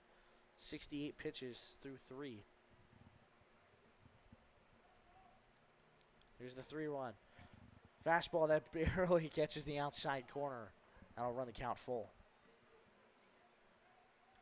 We'll say, too, Ryan Erdahl, the home plate umpire for tonight, kind of a tighter strike zone than usual. But it's really helped out in the Spuds' favor. Next pitch, swing and a miss. Noah Buford gets set down via strikeout back-to-back times. So that'll bring up your second baseman for the Casper Spuds, Carter Patak. That was the 35th pitch of the inning for Castellanos. He's doubled his pitch total in this inning. And it's definitely tough when you give up a lot of walks to keep that pitch count below what it's supposed to be. First pitch to Patak, called strike. On deck, the leadoff hitter, Trey Brooks. This pitch runs inside, and it actually hits off Carter Patak's helmet. I couldn't tell if it hit off his helmet or his bat. Neither could I, but it looks like it hit the helmet first. But Patak's not moving. Runners on second and third are coming, but the runner on first isn't moving, Patton. So they will say it hit Carter Patak. So he's got himself a hit-by-pitch RBI. The bases stay loaded. Drew Wardell comes home to score, and the Spuds have taken a 6-5 lead. House will move over to third. Patton will move over to second, and Patak will go to first. It really didn't sound like it hit the helmet at first. I couldn't really tell, to be fully honest with you. Cody McCreary, I think, coming out trying to make sure Patak's okay, asking Cooper Hack how he's feeling. But Patak's putting on his sliding mitt, so looks like he's going to be good to go. And I believe that's the third batter that's been hit by a pitch by Castellanos. Looking down on my scorebook, I only have one, which is, kind of surprising with the amount of pitches that he's thrown and the conditions, especially. We keep hitting on it, but well, I guess it's two because Trey Brooks and Patak. I forgot Wardell didn't really get hit by that last pitch. Remember Trey got hit? He turned around to the Donate Life guy down there. That's right. For some reason, I marked it in my book as a walk. Here's a looping, shallow hit, fly ball. It'll get down. Trey Brooks has got himself an RBI single. How about it? just off the end of the bat, found a part of no man's land. And that'll score the second run in the last 2 ABs.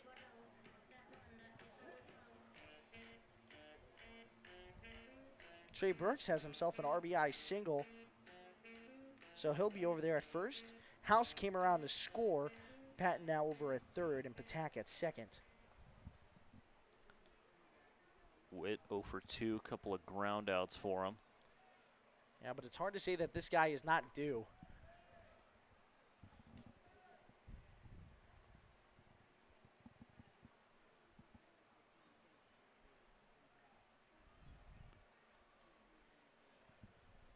Next pitch, inside and low, 2-0.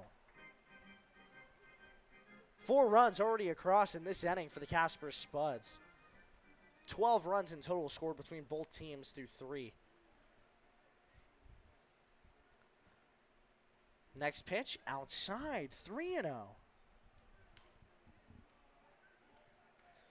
So if Witt's able to get on base here, it would bring up Cal Cousins, who led off the inning for the Casper Spuds. Yeah, still only 1 out, the Buford strikeout. Things have been going beautifully for the Spuds. Next pitch to Witt, a fastball on the outside corner called a strike. Tell you what, though, that's been a very consistent call with Ryan Erdahl behind the home plate tonight. That outside corner has really been where a lot of pitchers have been working their best stuff. So the 3-1 to Witt. Chops at this one, and it goes towards the backstop.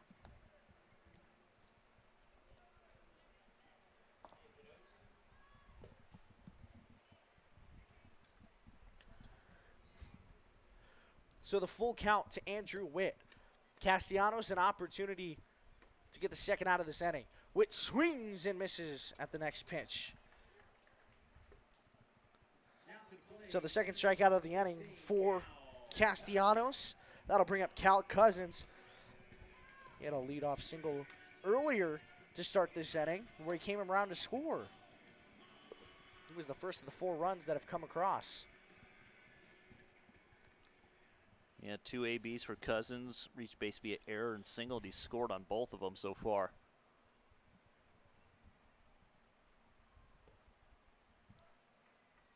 First pitch to him, down low, 1-0. And I will say, too, while you do have 2 outs, you also have an opportunity to keep the scoring going. You don't want to really leave 3 runners stranded. Next pitch, outside, 2-0. And Logan, what was the stat you said again the other day? 40% or more of the runs scored for the Spuds have came with 2 outs? Yeah, last time I looked, it was 42% of the RBIs that the Spuds have had this season have come with 2 outs. I like those odds. Next pitch, a little blooper towards center. It'll get down. 1 run comes across. 2 runs come across. And Cal Cousins has got himself a 2-run RBI single.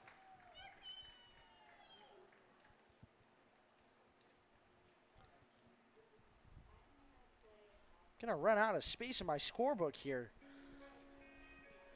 But with that, I think Chris Romano will make a call to the bullpen. That'll retire the night for Nick Castellanos. 84 official pitches on the day from Castellanos.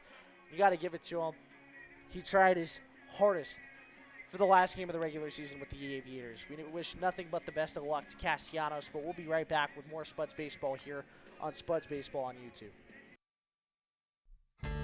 Craving comfort food anytime, day or night? Head to Denny's. America's Diner is always open. Whether it's pancakes at midnight, burgers for breakfast, or coffee to fuel your day, Denny's has you covered. With friendly service, affordable prices, and something for everyone, it's the perfect spot to gather, relax, and dig in. So why wait? Swing by Denny's today, where good food and great memories are always on the menu.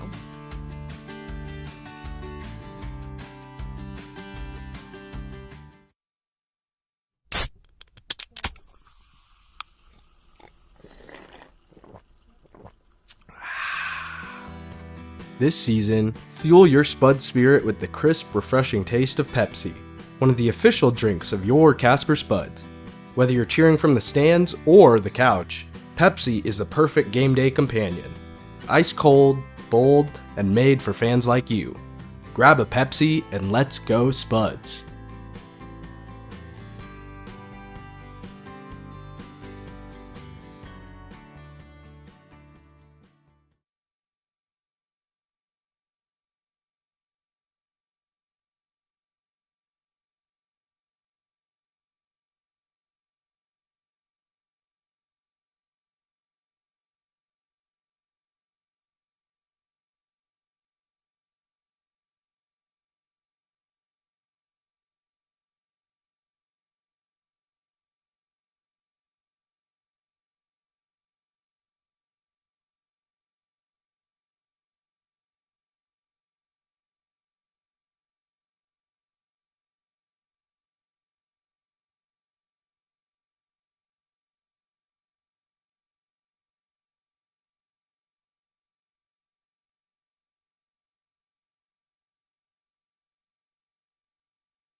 Welcome back, Spuds Nation. Taylor St. John, the new pitcher for the Cap City Aviators, and Hunter Billingsley stands in. He hits this one into shallow left field. The left fielder has to take a couple steps back, but he makes the catch for the third out of the inning, but not before the Casper Spuds put up a 6 spot in the bottom of the third to take a 9-5 lead over the Cap City Aviators. Kai Janagabis, Logan Hunter will be right back after this. When it comes to reliable infrastructure, Durgaline and Casper is leading the way. As a trusted manufacturer of high-performance conduit and cable protection, Durgaline helps power the connections that keep Wyoming and the world running strong. From broadband to energy, their innovative solutions are built to last in any environment, representing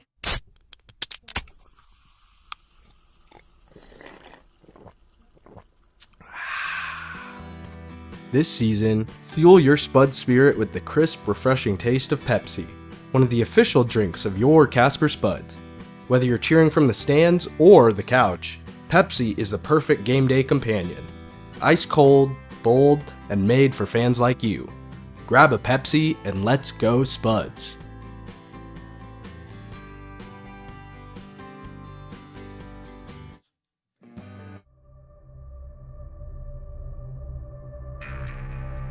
It's the crack of the bat, roar of the crowd, and an ice-cold Budweiser in your hand. Budweiser is the perfect companion to every pitch, hit, and home run. Brewed for those who live for the game and savor the moment. This season, make it a Bud. Budweiser. This Bud is for you.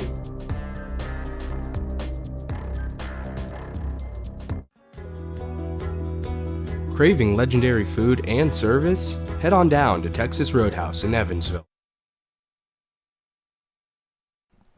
Welcome back, Spuds Nation. If you're just now joining us, top of the fourth inning here at Mike Lansing Field.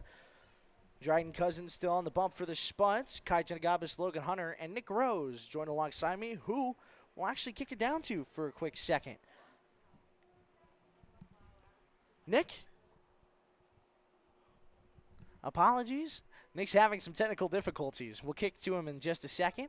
Second pitch, swing and a miss. Nick, are you all good down there? Are we ready to kick to you? Yeah, no, all good. Sorry about that, folks at home. It's been a fun time down there in the dugout. Vibes are high. Energy's great. Team is up there, or down there, rather, making noise. We're having a good time down here, guys. Well, I'm glad to hear it. Anybody giving some encouraging words to the crowd or anything else? Not necessarily to the crowd, but Stone Vasek's out there helping Dryden Cousins regain composure. Sometimes you see it. He loses a bit of control for a second.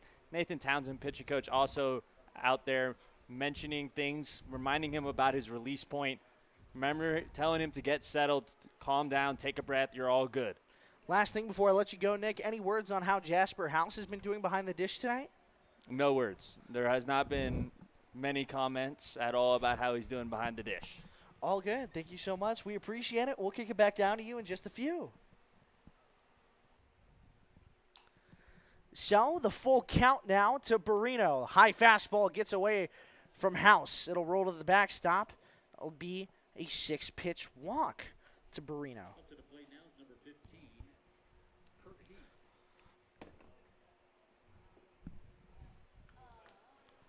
Kurt Heath now stands in. Nathan Townsend actually will take a quick mound visit, and potentially that might be the end of Cousins' night. Yeah, it looks like we got someone running in from the bullpen, so I think that's going to be the end of the line for Dryden tonight. I believe that'll be Trey Santos, but we'll get back to you in just a second here on Spuds Baseball. Hungry for pizza that hits the spot every time? Order from Papa John's. Made with fresh dough, quality ingredients, and that signature garlic sauce you love. Whether you want classic pepperoni, loaded veggie, or something new, Papa John's delivers hot, fresh, and ready to enjoy. Plus, with easy online ordering and fast delivery, your perfect pizza night is just a few clicks away. Choose Papa John's. Better ingredients, better pizza.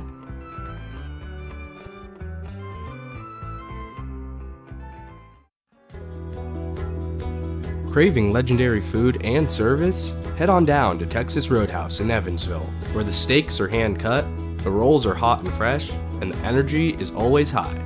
Whether it's a family dinner or a night out with friends, Texas Roadhouse is here for you. Located at 210 Miracle Street, be sure to come hungry, and we know you'll leave happy. Legendary food, legendary service, that's Texas Roadhouse.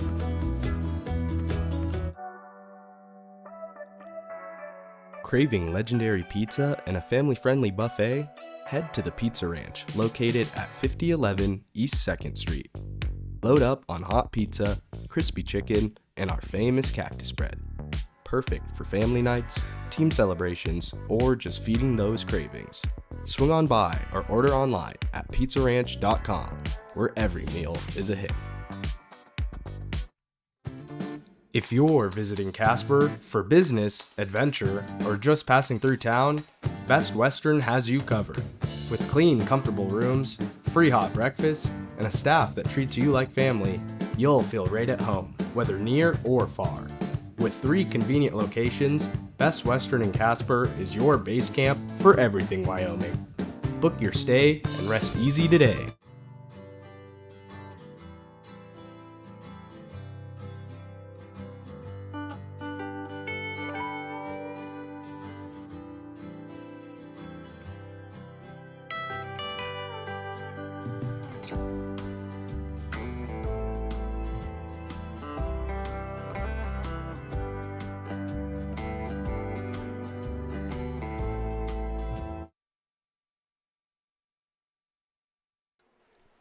Welcome back, Tater Nation, to the top of the 4th inning. New pitcher on the bump for the Casper Spuds and Trey Santos.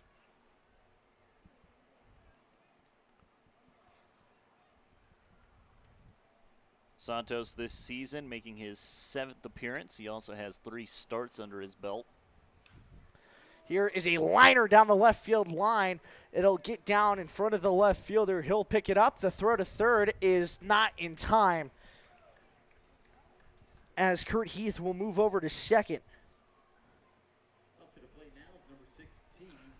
And Barrino will head over to third. 1 win, 1 loss for Santos. He's given up 18 runs, 16 of those earned, 12 strikeouts, and 6 walks. A whip just under 2. Pretty good work from Santos. Looking to see him lock things down for the Spuds in the last couple of frames. Give some good relief innings. The first pitch to the new batter, called strike on the outside corner. Like I said before, it's been where a lot of pitchers have been living, and living comfortably at that. That they have. Devereaux 0 for 1 today, hit with a pitch and lined out. Make that 1 for 2. He hits a liner to right. The right fielder, Noah Buford, fields it. The throw to home is cut off by Drew Wardell. So 2 runs will come across, and Kurt Heath and Derek Barino. And Devereaux's got himself a 2-run RBI double.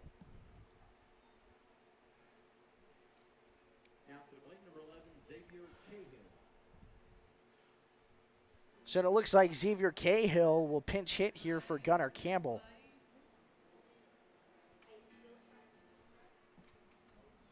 So I'll have a pinch hitter.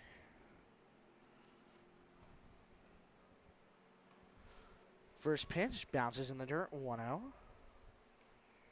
Runner at second. So what was a 5-9 ball game now turns into a 7-9 ball game. Yeah, I did say expect runs, didn't I?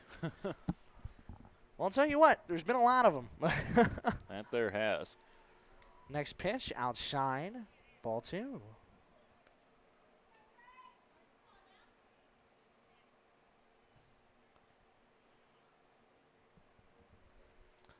Cahill stands in now, 1-0.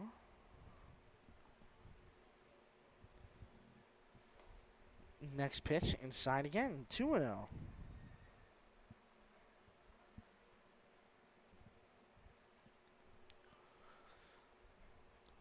Looks like the Spuds now have Anthony Sanders up and throwing. Next pitch from Santos, a strike on the outside corner, 2-1. Also see Thomas Stokes stretching over there, but I'm not sure he's eligible today. Next pitch, fouled off. Count runs full. I'll effort that. Well, we have had 3 days off. 3 days off? Oh, Stokes has had 3 days off. 2 days off, rather, I think. Stokes only threw 11 pitches in that outing, so he would have been eligible the day after. Here's a diving grab in center field. How about that from Cal Cousins? Oh, my goodness. About 150 feet traveled, and a diving snag later, he makes the first out of the inning. Oh, my goodness. That ball was on a line towards right center, and Cal came flying in like Superman. I mean, I guess they're not kidding when they say you're faster than a speeding bullet. Yeah, that was great job. Great job by Cousins. Read it perfectly off the bat. And way to sacrifice the body, make a fantastic catch in center. Oh, my goodness. I mean, I did not think he was going to get there in time. I thought, no way, even if he does stretch out, it's just going to get under his glove or bounce right in front. He was there. Ooh. Absolute filth from Santos to Colin Bird. I mean, if you're also Xavier Cahill, you just have to tip your cap to Cal Cousins at that point, because that's just a phenomenal grab. Here's the next pitch, a liner down the third base line, but foul, just past the outside part of the bag. Colin Bird at the plate has drawn 2 walks, came around to score in the third. Santos choosing a little bit of a different approach than Dryden Cousins, kind of attacking him a little bit more on the inside. Next pitch, down at the knee, strike 3, got him. Santos gets Bird on 3 pitches. So 2 outs in the top of the 4th for the Spuds. The Aviators have a runner over there at third base. Caleb Chai stands into the box. He's the catcher for the Aviators. He grounded into a double play and flew out over his last 2 plate appearances. First pitch to him is outside, 1-0. Kylan DePorter now up playing catch with Thomas Stokes. Porter had a rough outing his last time. Looking to bounce back. Next pitch to Chai on the outside corner, 1-1.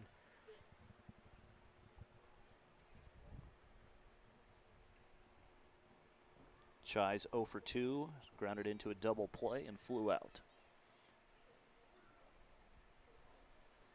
So here's the 1-1 to Caleb Chai. The pitch, just a bit outside, 2-1.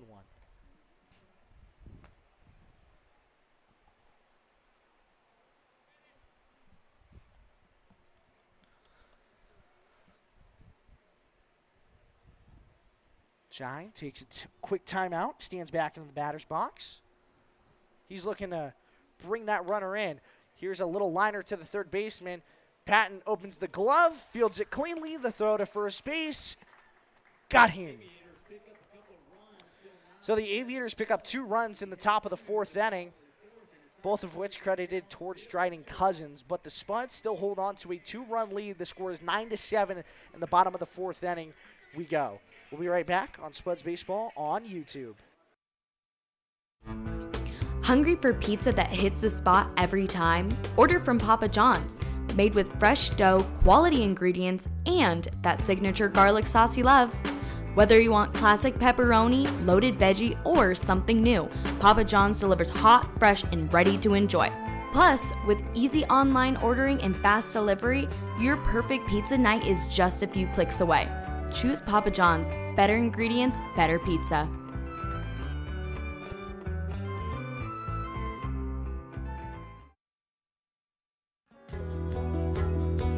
Craving legendary food and service? Head on down to Texas Roadhouse in Evansville, where the steaks are hand cut, the rolls are hot and fresh, and the energy is always high. Whether it's a family dinner or a night out with friends, Texas Roadhouse is here for you. Located at 210 Miracle Street, be sure to come hungry, and we know you'll leave happy. Legendary food, legendary service, that's Texas Roadhouse.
Welcome back to Spuds Baseball here on YouTube. The purple and teal bats cracking are back.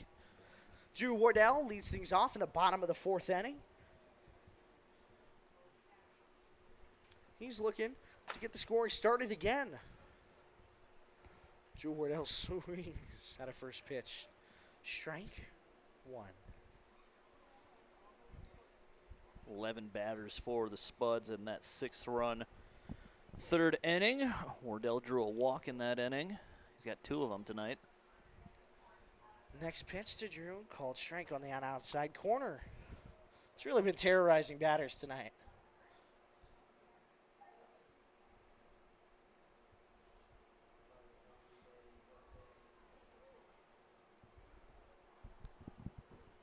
This one fouled off towards the right side. That'll hit the beer shack. I heard that, actually. I hope the TV's okay.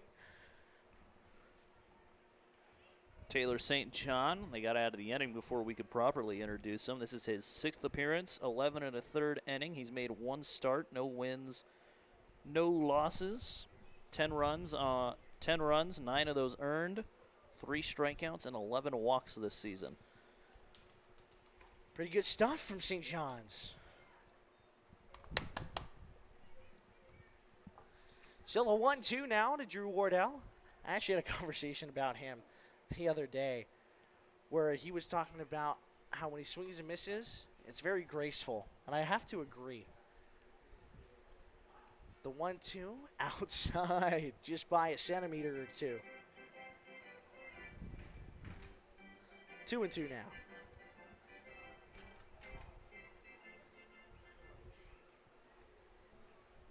Here's the 2-2 to Drew Wardell. Pitcher kicks, he deals. This one hit on a line to left. Drew Wardell's got a base knock.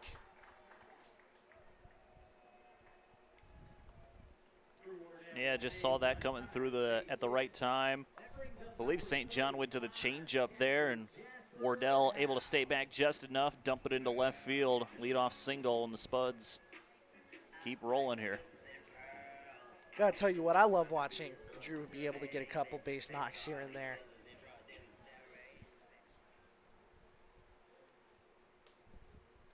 Here's the first pitch to Jasper House. Hits it off a bad part of the bat. That'll go foul. The reason I say that's a bad part of the bat is that's a part that stings a lot more than the rest. Couple RBI walks in this one for Jasper. Next pitch, swung on and foul again. So 0-2 now to Jasper House.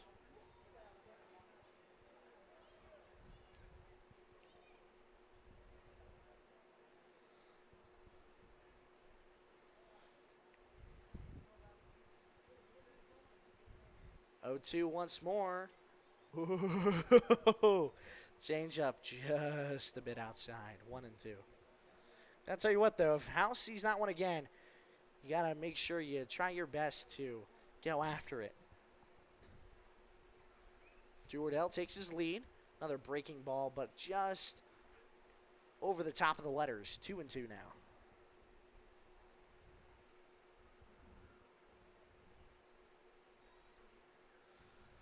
The 2-2 on the way to House. This one a little chopper towards the shortstop. The flip, the throw to first, in time. So a double play for the Aviators and two very quick outs after the leadoff runner got on.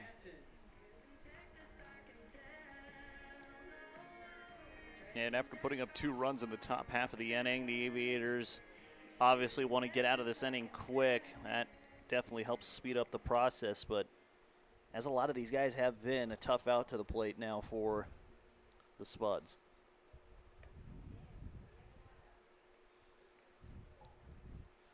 Most indubitably. Addison Patton will look at the first pitch, down line 1-0. The 1-0, called strike on the outside corner, 1-1. Patton's already got 3 RBIs in this one. 2-run single in the first, and drew a walk that brought in a run in the third. Patton, the 1-1. High fastball, 2-1. Tell you what, too, Patton's probably got the most nicknames on the team. Addy, Patty, Ella Fella. He's got 3. You could also just call him Fella or Ella, I guess. So 5. Here's a slow roller towards the shortstop. The throw in time off the back leg. So it's a 1-2-3 inning in a little bit more of an unconventional way. But that's how the bottom of the 4th inning goes. The Casper Spuds lead 9-7 going into the top of the 5th. We'll be right back on Spuds Baseball on YouTube. Hungry for pizza that hits the spot every time? Order from Papa John's. Made with fresh dough, quality ingredients, and that signature garlic sauce you love. Whether you want classic pepperoni, loaded veggie, or something new, Papa John's delivers hot, fresh, and ready to enjoy. Plus, with easy online ordering and fast delivery, your perfect pizza night is just a few clicks away. Choose Papa John's. Better ingredients, better pizza.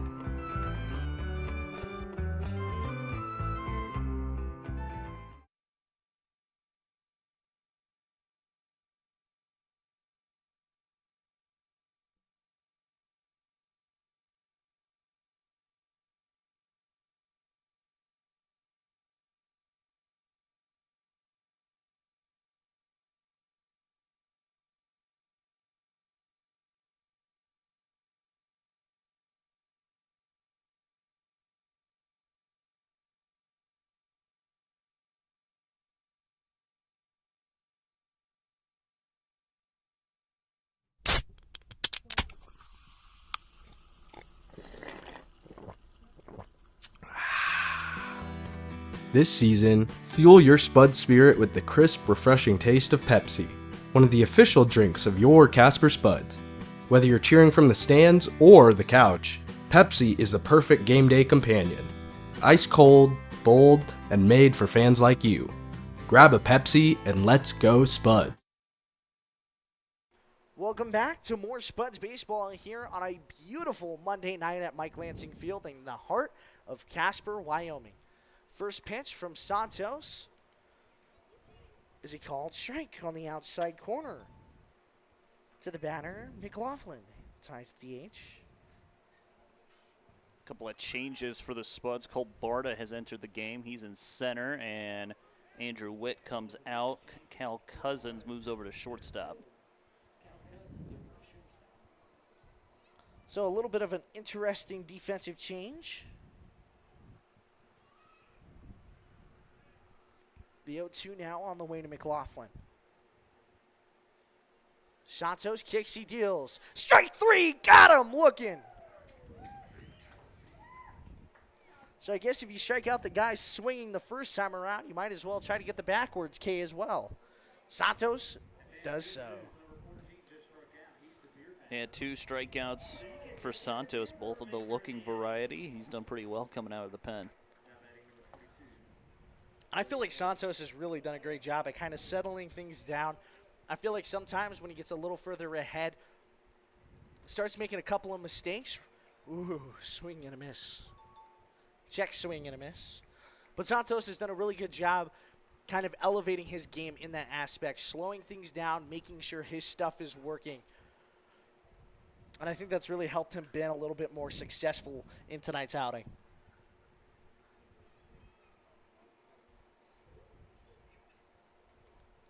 So here's the 1-1 on the way to McLaughlin.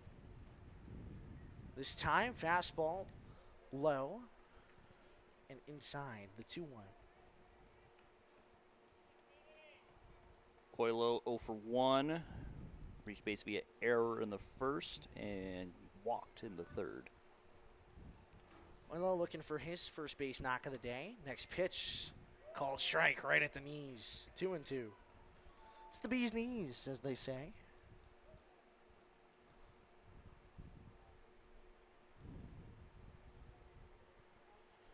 Here's the 0-2. Just a bit outside. Can't lie, though, that was a great frame job by Jasper House. Had that been me, I think I would have called strike 3. Yeah, it looked like it was able to paint the corner. House tried to pull it over even more. Not able to get the call that time, though. Here's the full count. Little liner up the middle. Carter Patak fields it on a backhand. The throw from his back foot bounces in the dirt. It hits off the knee of Drew Wardell, and I think it'll skip into the dugout. So McLaughlin, or apologies, Oilo, will reach second base via an error by Carter Patak. Sometimes it's better to be lucky than good, as you would say, Logan. Yeah. That was you who said that to me, right? Yeah, I've used that line before. Okay. I had to double check. I didn't want to steal you or Nick's line. I couldn't remember.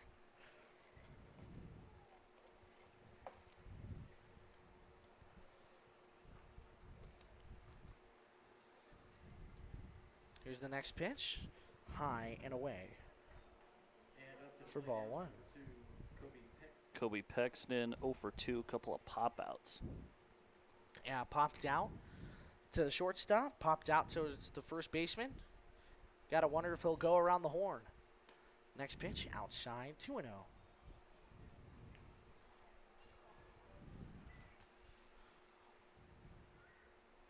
Also, a quick shout out. Thank you, everybody, for coming in tonight. It's been a lovely night seeing everybody. To Mike Lansing Field. Next pitch, outside, 3-0. Especially, too, after fighting Mother Nature to get here. Yeah, I was getting ready to say there's a few more people here than I expected. That rain wasn't here for long, but it was forceful for sure. Tell you what, the hail is really what the worst part was. I'm literally the first time I've seen hail, and it just felt like somebody was shooting an airsoft gun at me. It's about as big as a BB. Those Seriously. those hailstones were, so that tracks. I have a couple of welts, I do. I will say, it was probably a bad idea to be outside while it was raining, because I feel like I'm still soaked. Next pitch from Santos, called strike on the outside corner. Able to pump the fastball by him. Putting the 3-0 count, I guess you get the red light. Here's the 3-1 on the way to Kobe Pexton.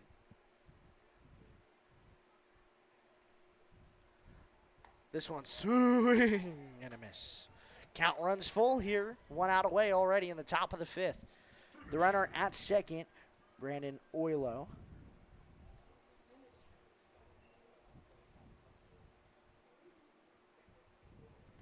Swing and a miss. Strike 3. Got him.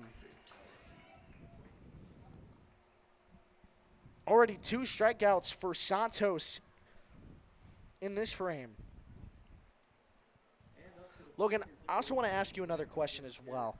We've seen this team all season long. We're getting down to the last couple weeks of baseball. Who do you think has done the best at not just adapting but improving their game so far this summer? Well, it's hard to argue Caden Wilcox, who has been on fire since he got here, but, you know, not much of an adjustment being from Casper, so he's used to how this ballpark works.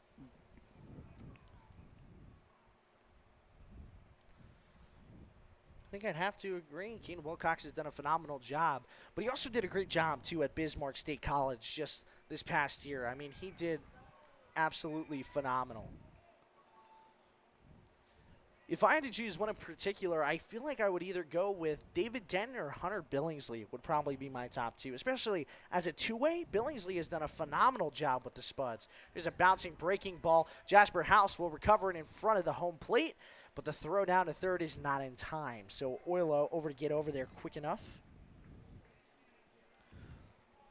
But as I was saying, I feel like Billingsley's really done a phenomenal job adjusting to that two-way role with the Spuds. And I know I talked a little bit about it with him going into college, and he says he would love to continue to try doing it as a first baseman and pitcher. And really, I think he's got the stuff for it. Yeah, he's been completely impressive as a starter here for the Spuds. You know, he's come out, made a couple of great outings, both against the Sasquatch, one of the top teams in the league. Strike 3, got him. So Trey Santos, after the error by Carter Patak, sat down the next 2 guys via K. So McLaughlin, Pexton, and Barrino all down by way of the K. Logan, we'll get right back to our discussion here in just a second, but we'll be right back on Spuds Baseball on YouTube for a short half-inning intermission. Hungry for pizza that hits the spot every time? Order from Papa John's. Made with fresh dough, quality ingredients, and that signature garlic sauce you love. Whether you want classic pepperoni, loaded veggie, or something new, Papa John's delivers hot, fresh, and ready to enjoy. Plus, with easy online ordering and fast delivery, your perfect pizza night is just a few clicks away. Choose Papa John's. Better ingredients, better pizza.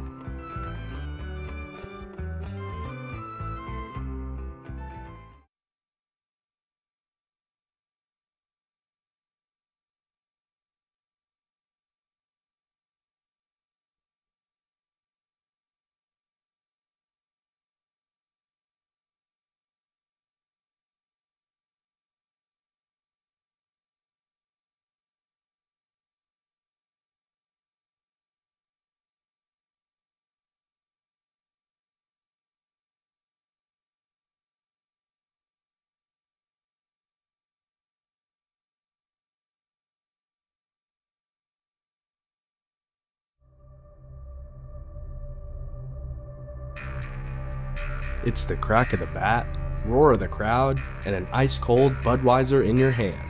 Budweiser is the perfect companion to every pitch, hit, and home run. Brewed for those who live for the game and savor the moment. This season, make it a Bud. Budweiser. Craving legendary pizza and a family-friendly buffet? Head to the Pizza Ranch, located at 5011 East 2nd Street. Load up on hot pizza, crispy chicken, and our famous cat. Bottom half of inning number 5. Noah Buford set to lead things off. Taylor St. John still out there for the Aviators. 9-7 the score in favor of the Spuds as the first pitch bounces to the plate. 1-0 the count to Buford. Yeah, Buford struck out in his first 2 plate appearances back in the first and back in the third, looking to avoid the hat trick. But the one thing I've heard consistently, too, about Buford from head coach Cody McCrary is that he needs to just start being a little bit more aggressive at the plate. Next pitch waved at and missed. Ball and a strike now to the Spuds right fielder. I couldn't agree anymore. I really do like it when Buford is being aggressive at the dish because good things happen when he does. 1-1 popped up, but it'll get out of play. 1-2 now. Guess that's a bad example. Yeah, just under it that time. So the announcer's jinx is too real with me. I gotta stop doing that. This is lifted, shallow left, back into the infield. Coming over is Pexton. He puts it away. There's the first out. Tell you what, that was in a mile high. Lost that one into the blue night sky.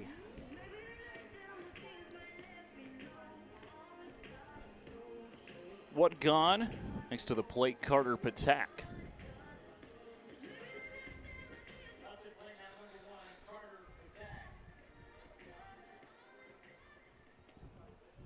Patak grounded out to the pitcher back in the second. Wound up getting on via error.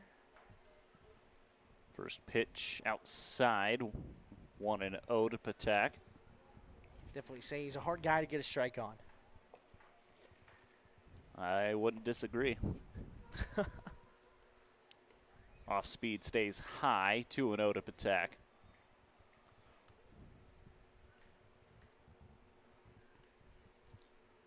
We'll say since St. John's come in, he's looked pretty solid. Good pitch there, just missed. 3-0 to Patak. Yeah, came in, got the first out in one, got his first out in one pitch, and that was the fly out to Billingsley. He's only given up a single so far, as gives up a walk there as Patak draws the 5-pitch walk. Back to the top of the lineup, number 26 left fielder Trey Brooks. I bring up Trey Brooks. He walked back in the second, and then he singled back in the third, but he did pop out in the first towards the second baseman.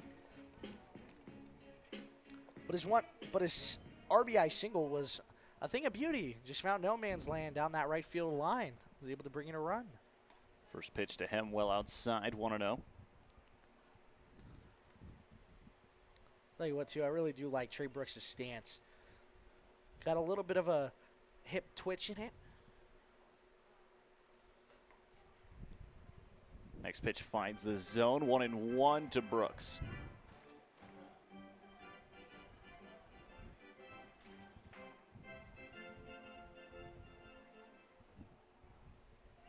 Water breaks for second. Pitch misses high. The throw down. Not in time.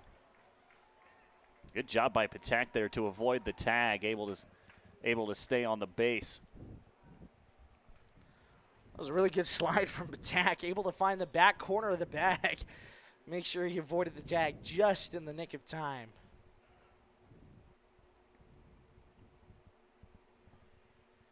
Two balls and a strike to Brooks as he pops one foul, evened up now 2-2. Tell you what, too, said it all year. Trey Brooks, the exit velocity feels almost unmatched compared to a lot of the guys on the team.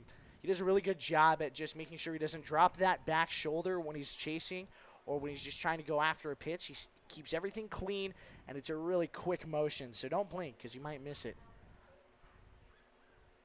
Next pitch to Brooks. Got him looking. Strike 3 called. Brooks disagrees with it, I'm sure. He took a couple double takes back at the home plate umpire. But that's the second out of the inning.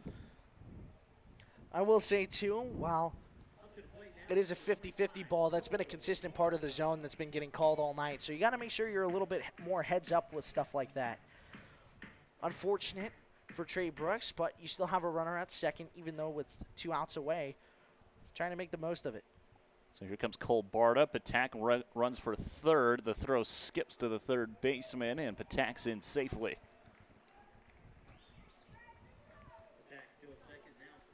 Not even a slide. Stolen bases 2 and 3 now for him this season. It's Cole Barta ready, taking his first cuts of the ball game. 1-0 outside, 2-0 now.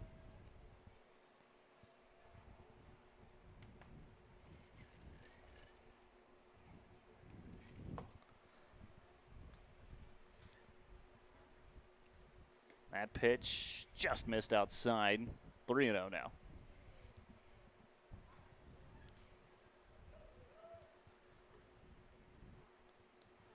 Barta, a.k.a. known as the Barty Party, by Drew Wardell.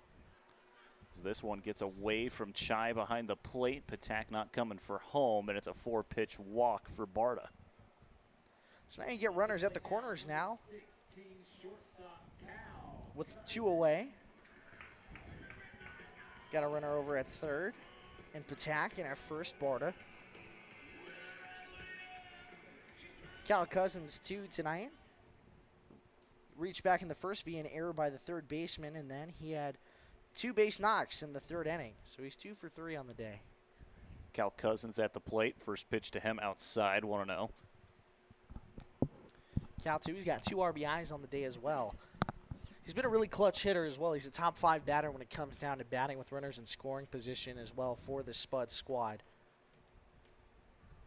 Both of those RBIs came in his second at-bat of the third inning. Hit a single as that pitch misses low. Chai fakes the throw to second. Won't lie, really good pump fake from Caleb Chai. He almost had me for a second as well. Looks like, too, we'll have a change at the DH spot. Chase McCreary will come in for Hunter Billingsley.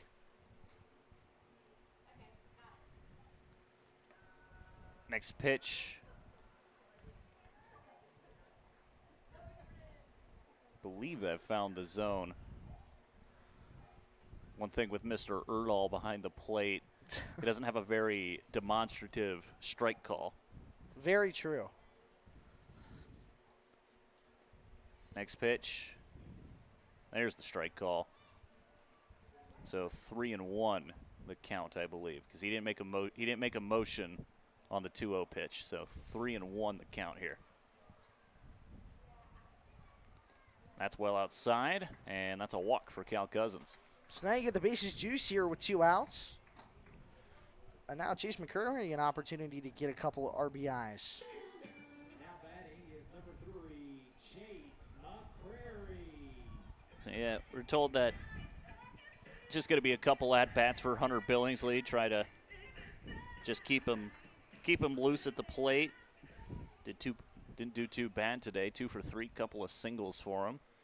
As Chase McCreary batting from the right side. He's a switch hitter, but he's batting right on right here. First pitch finds the outer half, strike 1. This is flared into right. That's going to get down. Patak taking his time to come snow. Never mind. I thought that was going to get down. Instead, Barrino able to charge in and make the play.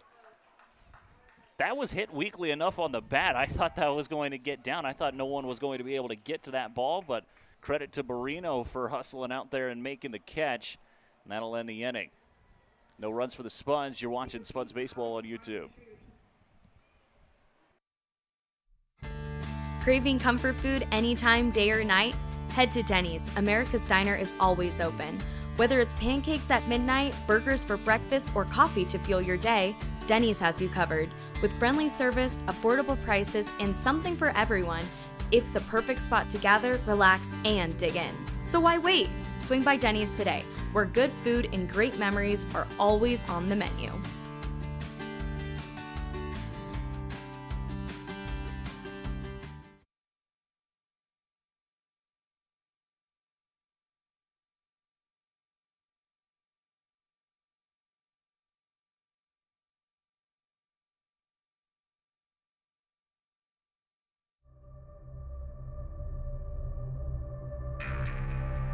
It's the crack of the bat, roar of the crowd, and an ice-cold Budweiser in your hand.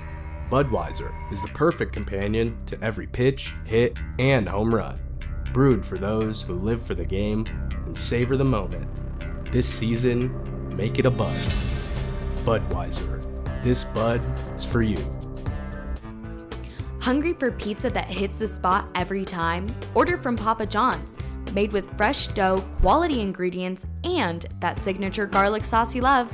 Whether you want classic pepperoni, loaded veggie, or something new, Papa John's delivers hot, fresh, and ready to enjoy. Plus, with easy online ordering and fast delivery, your perfect pizza night is just a few clicks away. Choose Papa John's. Better ingredients, better pizza.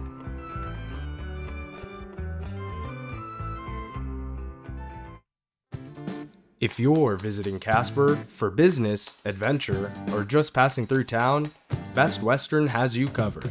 With clean, comfortable rooms, free hot breakfast, and a staff that treats you like family, you'll feel right at home, whether near or far. With 3 convenient locations, Best Western in Casper is your base camp.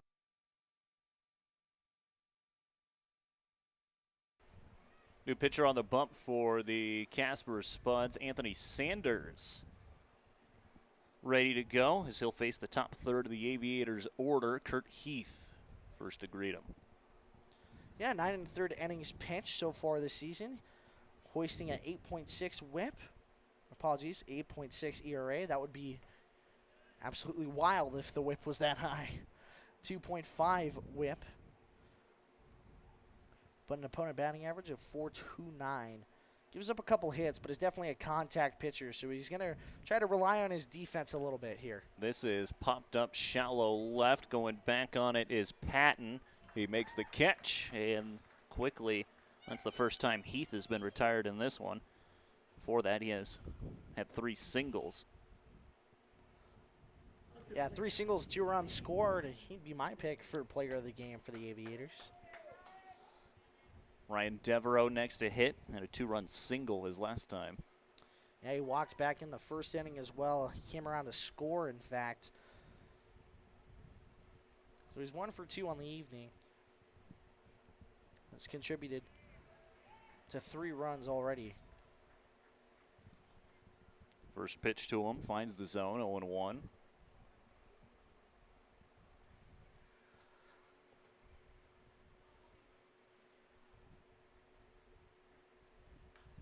One pop back foul, quickly 0-2 now to Devereaux.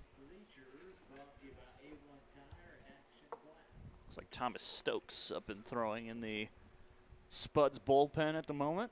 Another guy with a couple of nicknames, the Ninja, Kung Fu Panda, Stokes, the common one. Next pitch misses outside, 1-1.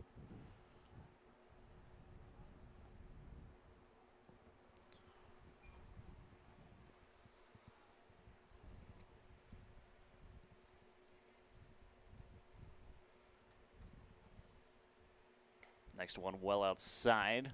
Devereaux jumps ahead, 2-1 now.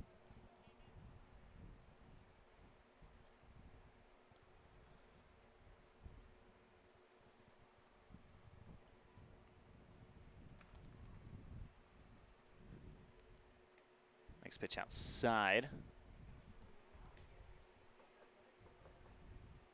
Count runs full.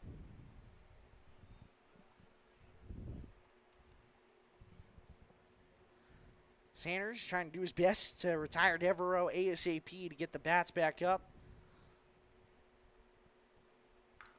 3-2 off the end of the bat. Patak has to come in, but he makes the catch. Patak's done a really good job over there at second tonight with reading some of those line drives that have been hit his way, especially those slow looping liners right at you are kind of tough to play. You never know if they're going to knuckle, keep slicing a little bit more. It can really eat you up if you're not careful. But Patak's been really good. He's been really quick on his feet tonight. Love to see it. Xavier Cahill takes a look at a first pitch strike. Came in for Gunnar Campbell. Flew out to center his first time. So Sanders very efficient with the first 2 batters he's faced. This is fouled back, and another 0-2 count now for Sanders. Sanders' longest game was 6 innings worth of work. He only had 2 earned runs in that outing, 3 walks, 5 Ks, and hoisted a 3 whip right after it. Swing and a miss, and Cahill down on strikes to end the inning. 3 up, 3 down go the Aviators. We'll go to the bottom half of inning number 6. Spuds lead things 9-7. You're watching Spuds Baseball on YouTube.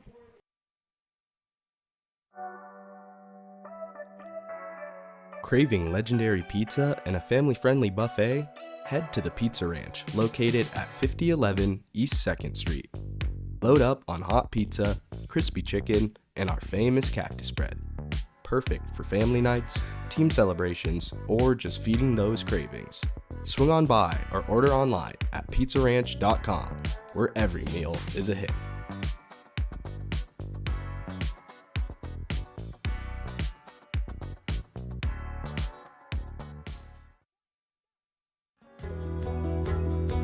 Craving legendary food and service? Head on down to Texas Roadhouse in Evansville, where the steaks are hand-cut, the rolls are hot and fresh, and the energy is always high. Whether it's a family dinner or a night out with friends, Texas Roadhouse is here for you. Located at 210 Miracle Street, be sure to come hungry, and we know you'll leave happy. Legendary food, legendary... It's the crack of the bat, roar of the crowd, and an ice-cold Budweiser in your hand. Budweiser is the perfect companion to every pitch, hit, and home run. Brewed for those who live for the game and savor the moment. This season, make it a Bud. Budweiser. This Bud is for you.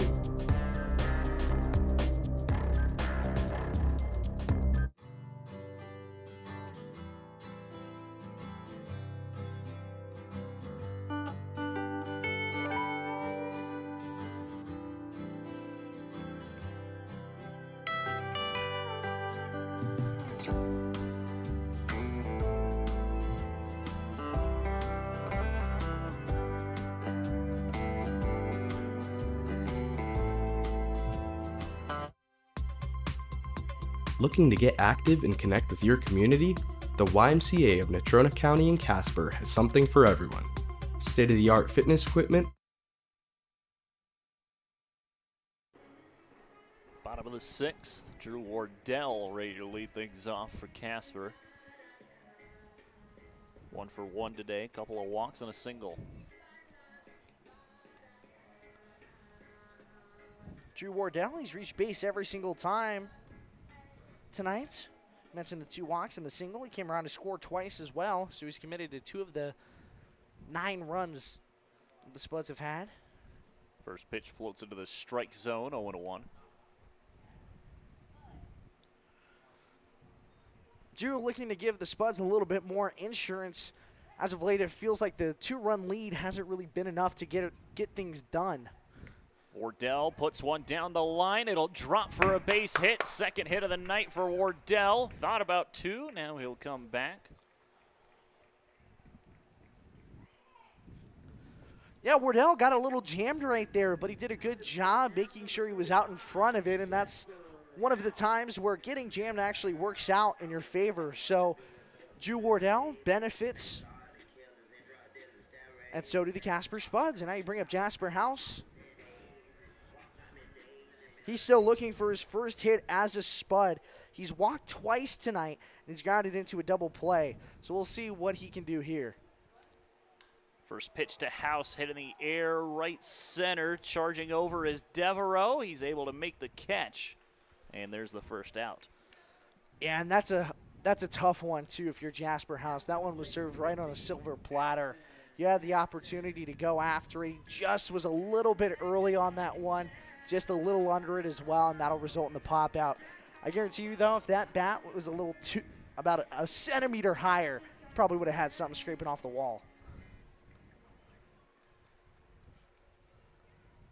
Addison Patton takes a look at the off-speed pitch, stays high, 1-0.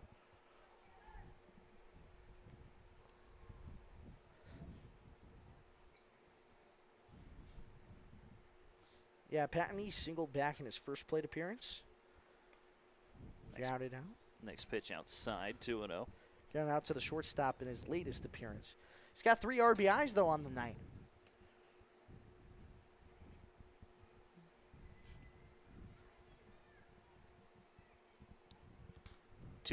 Popped up into shallow left.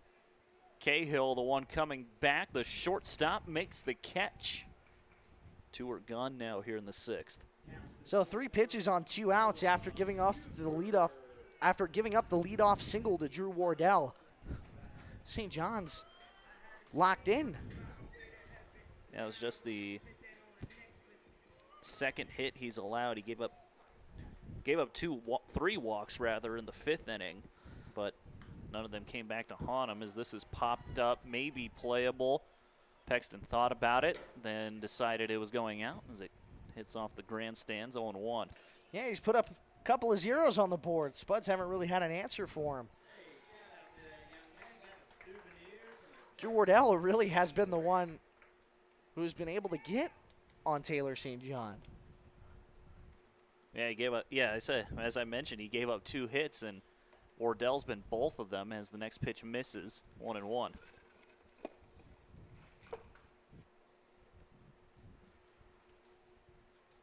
Another thing to talk about, too, a little bit of a late start here tonight. 2 balls and a strike now to Buford. Yeah, as we keep mentioning it, the weather brought some hail with it and had to delay the start time by 45 minutes, but glad we're out here playing now. You can't delay the inevitable, and that's baseball. Big swing and miss there. Buford fooled on the changeup, 2-2. Tell you what, Buford if he were to sit back a little bit more on that one, I believe that ball would have hit the scoreboard. 2-2. Fouled back, and we'll try it again.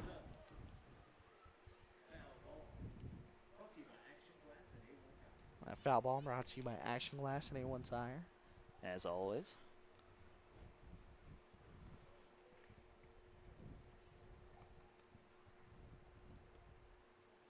2-2, hit hard on the ground to second, kicks off the glove of the second baseman, and Buford is safe at first. And chances are Buford will get credited with a single, so that's his first base knock of the night. That was a hard hit ball. It was on a rope towards Kurt Heath, just not able to field it on the backhand. Got to be fully honest, though. That's a really hard play to make on the backhand when that ball's getting scorched about 105 miles per hour off the bat. Especially with it's going essentially dead center on you. Hard to catch up to that. Yeah. Those stats are brought to you by iCast via me and Logan's eyes. First pitch to Carter Patak misses for a ball, 1-0. I think our iCast is pretty trustworthy, Logan. I'd agree. 1-0 off the end of the bat. Coming back on it is Heath. Throw to first is in time, and that'll end the inning. So, Spuds strand 2. Top half of inning number 7 coming up next. Spuds lead at 9-7. You're watching Spuds Baseball on YouTube.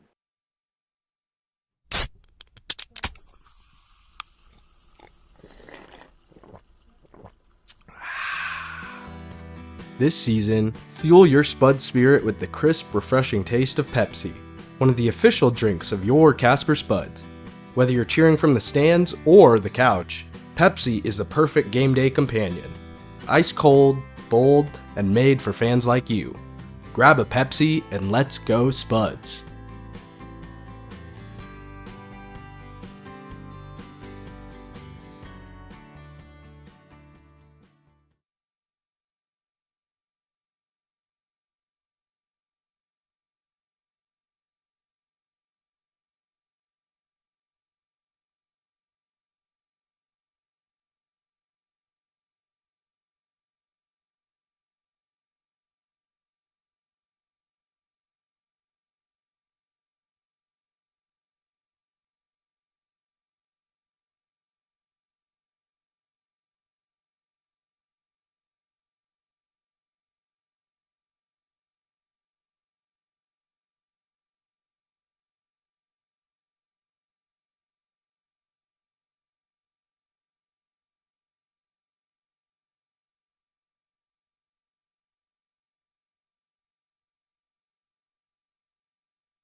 Top half of the 7th inning. Ready to go. Thomas Stokes on the mound for the Casper Spuds. Go ahead and send things down to our dugout reporter, Nick Rose. Nick, what's going on, man? Yeah, vibes are very much so high down in the dugout for the Spuds. Had the opportunity to catch up with starting pitcher from tonight, Dryden Cousins, about his performance. 3 innings, 72 pitches. He said that's the longest he's gone in a long time. Everything felt really good. I asked him what worked today. He said, my mind. He's had some mental battles up there on the mound, and it was good to see him finally overcome some of those in tonight's outing. Thank you, Nick. And, yeah, good stuff out of Dryden Cousins here in this one today. Let's hand it off to Trey Santos, who did a good job, and now pitcher number 3, Thomas Stokes, has the next pitch in for a strike. 1-2 the count. Yeah, Stokes, he's tied with the team lead in strikeouts, 30. Tied along Luis Lepe, which Luis Lepe also one of the top pitchers in the ILB right now. He's tied for first in wins with Matt Ramos.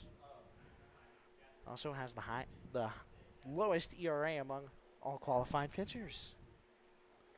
1-1 breaker, catches the top of the zone, now it's 1-2. And I'll tell you what, too, we've seen it night in, night out from Thomas Stokes. He has been absolutely phenomenal in his last couple of starts, but when he's came in as a relief guy, it's been the exact same, realistically. Next pitch well outside, 2 balls and 2 strikes now to Bird.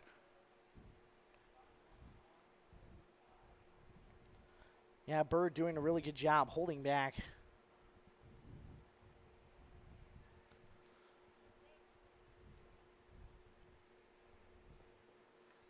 Half swing off the end of the bat.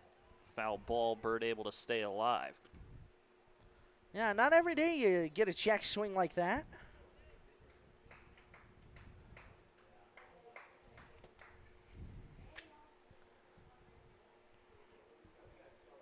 Two balls, 2 strikes. Here it comes to Bird. Pitch bounces to the plate. 3-2 now. See somebody else warming up down there, Logan? You know, trying to see if we had a change behind the plate. That number did not look like 35 to me, but I could be wrong. 3-2 from Stokes. Misses. I don't think that got a piece of Bird. It would have been ball 4 regardless. And Colin Bird gets first base, and that ends a streak of 5 straight retired by the Spuds. And I think it might have tipped the back part of his helmet there for a quick second. Well, Bird just kind of ate it. He just kind of walked off, said, "Oh, it's all good, totally fine." It is. Sorry, Kai said it is a new catcher behind the plate. Holden Christensen has come in to do the catching for Thomas Stokes. As the first pitch fastball catches the outer half, 0-1. More commonly known around the ball club as hack.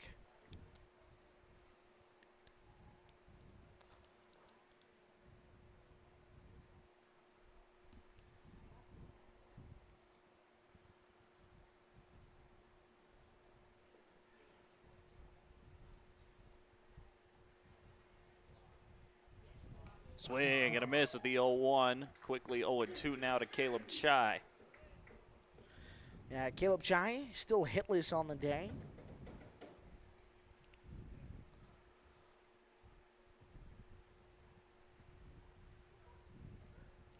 He's looking to do damage any way he can here. Get the Aviators start scoring a couple runs. Been held scoreless the last 2 frames. Trying to make that change here. Realistically, too, Chai, the tying run for the Aviators. It's a 7-9 ball game. That 9 is in favor of your Casper Spuds.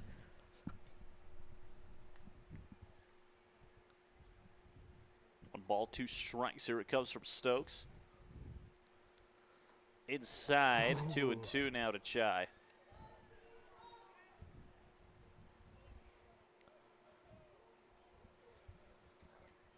I like that pitch from Stokes, though. You set up something inside, maybe go away here, maybe raise the ladder on Caleb Chai, try to get him swinging over the top on something. It's a good setup pitch in a lot of ways. 2-2, tried to get him to chase something outside. Chai able to spit on it that time. Count runs full now. Yeah, and you know, when I said a little outside, I didn't mean that far outside.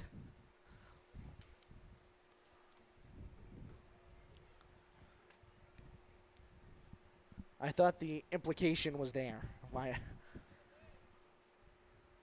Stokes checks on the runner at first. Payoff pitch coming. This is flared into shallow left, but over the as Addison Patton reaches out. Throw goes to second, and Bird able to be retired there. I thought that was going to get into the outfield grass. Kicked off the glove of Addison Patton. Able to record an out there, fortunately. So I believe that'll go in the book as an error. I don't really know if I don't think it'll be an error because they were still able to record an out there. Possibly a hit then, fielder's choice. I'm really not too sure. It'll be a fielder's choice. At least that's what I'm calling it. Fair enough, though. First pitch to McLaughlin. Finds the zone, 0-1. I think even Game Changer is having a hard time deciphering.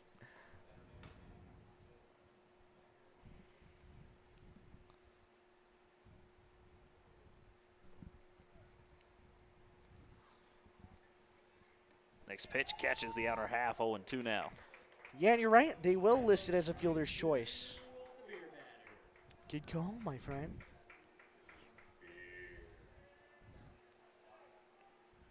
No balls, 2 strikes to Ethan McLaughlin.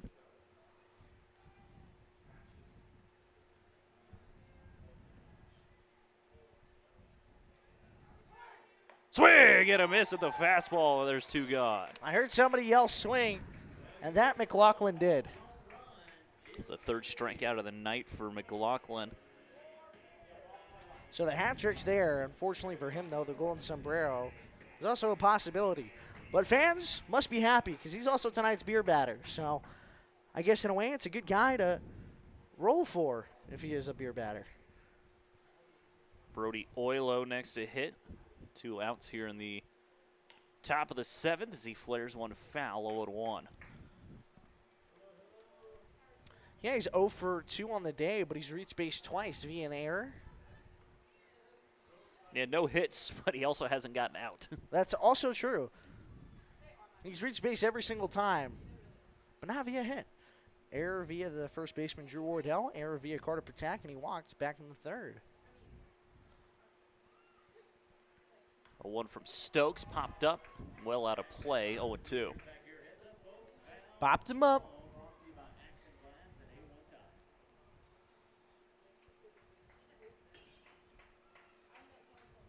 So Santos trying not to worry about the runner over there at first. He was able to get 2 very quick outs. 0-2 bounces to the plate. Throw down from Robinson will kick off of the man on the base paths and gets an extra base out of that. Caleb Chai goes first to 3rd.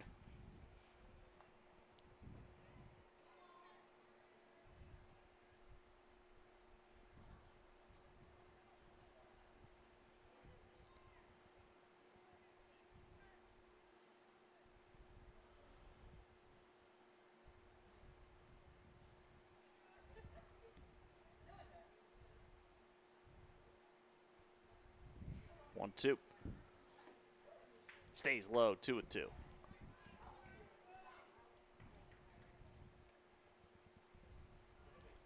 Tying run at the plate for the Aviators. Now a man on 3rd rather after the throw.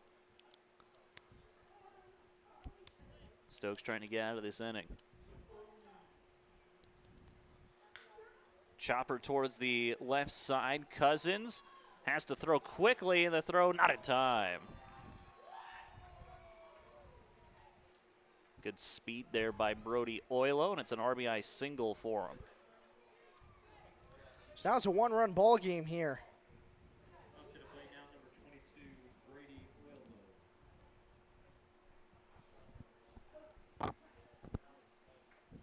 Jacoby Pexton to the plate now.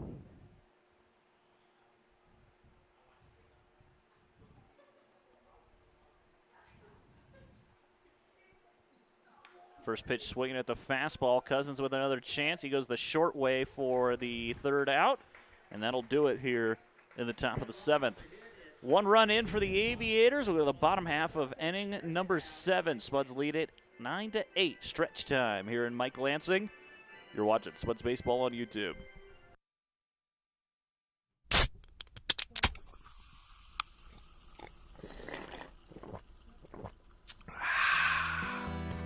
This season, fuel your Spud spirit with the crisp, refreshing taste of Pepsi, one of the official drinks of your Casper Spuds.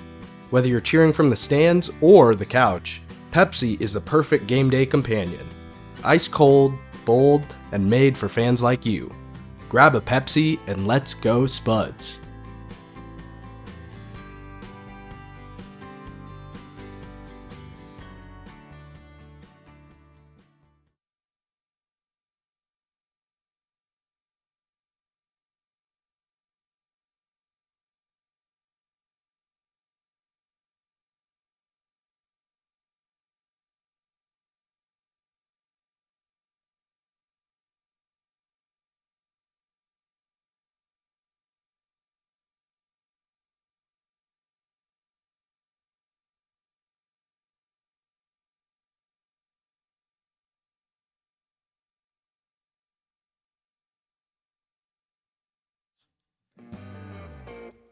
When it comes to reliable infrastructure, Duraline and Casper is leading the way. As a trusted manufacturer of high-performance conduit and cable protection, Duraline helps power the connections that keep Wyoming and the world running strong. From broadband to energy, their innovative solutions are built to last in any environment. Represented in Casper, trusted everywhere, Duraline, creating connections that matter.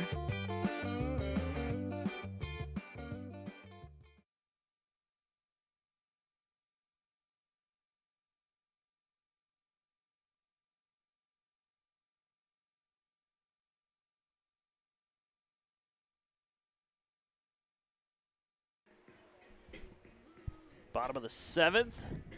Spuds trying to answer the 1 run the Aviators put up in the top half, and it'll be the top third of the lineup. Up to bat for Casper. As Trey Brooks will lead things off. First pitch swinging down the line, 0-1. Yeah, Trey Brooks. He's had himself a night. He walked and singled. He's got an RBI as well today. Starting the 5th time through the order for the Spuds as the next pitch is outside, 1-1.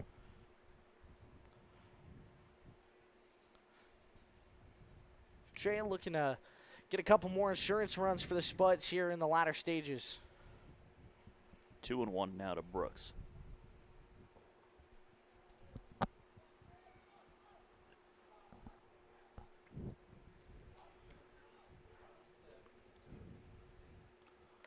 Two one. St. John tried to go to the off speed there, let go of it too early. 3-1. I do like that pitch though from St. John. You know, high and away, maybe work inside, try to jam Trey on something. That pitch misses outside, so a 5-pitch walk to start things out here for the Spuds as Trey Brooks will take first base. I think he'll take it gladly.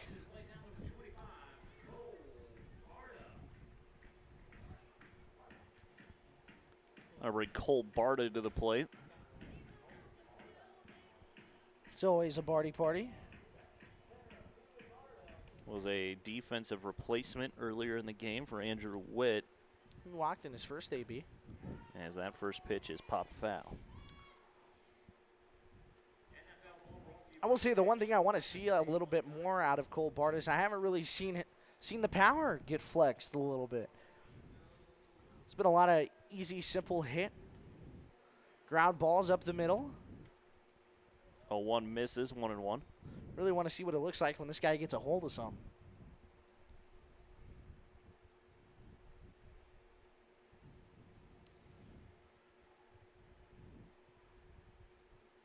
Breaking ball finds the zone, 1-2 now to the Spuds, now center fielder.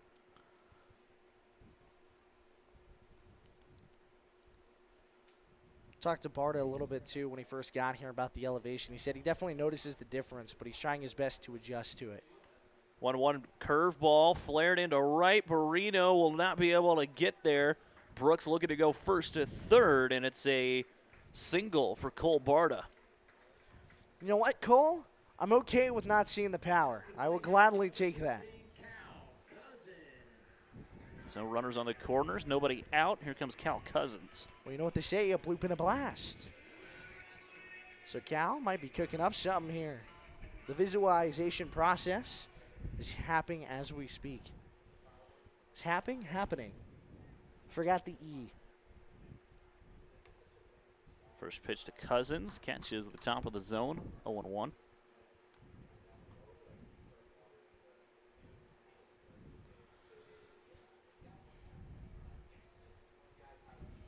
Cousins drew a walk as for last time.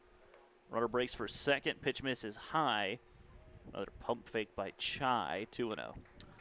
That pump fake is very effective because I have the pole right behind the backstop in my way, and I can't see if he releases it. So it does trick me.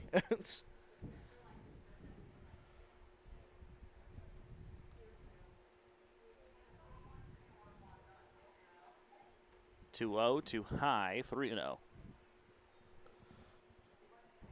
And now if Cal able to get on base, you bring up Chase McCrary in a huge spot to try to bring a couple more runs across with the bases loaded and no outs.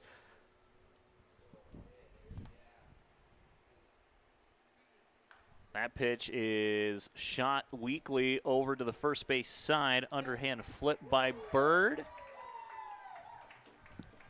Not in time. And it's an infield single for Cal Cousins and a run in to score as well. Yeah, and Cal got out of the box in a hurry. I think he realized the ball took a weird hop and it got away from everybody on the right side of the diamond. He just took off in a hurry and got there in the nick of time. Got there faster than you can say the word, Spud. And time is called. Chris Romano comes out of the Aviators dugout. Don't see anyone coming in from the bullpen.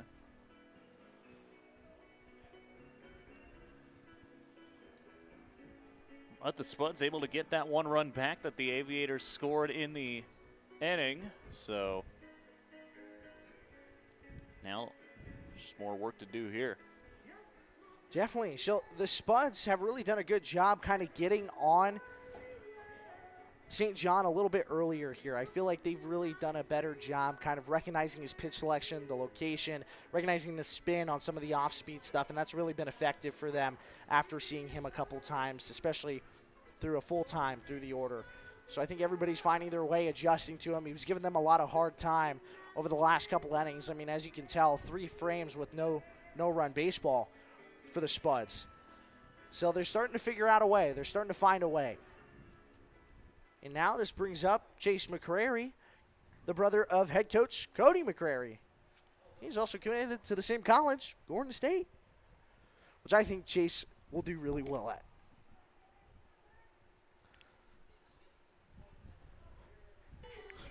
Came in for Hunter Billingsley earlier as the DH. Flew out to right his first time. Runner breaks for second. This will drop into right field. Runner looking to go first to third. Throw comes in quickly, but it's an RBI single for Chase McCreary.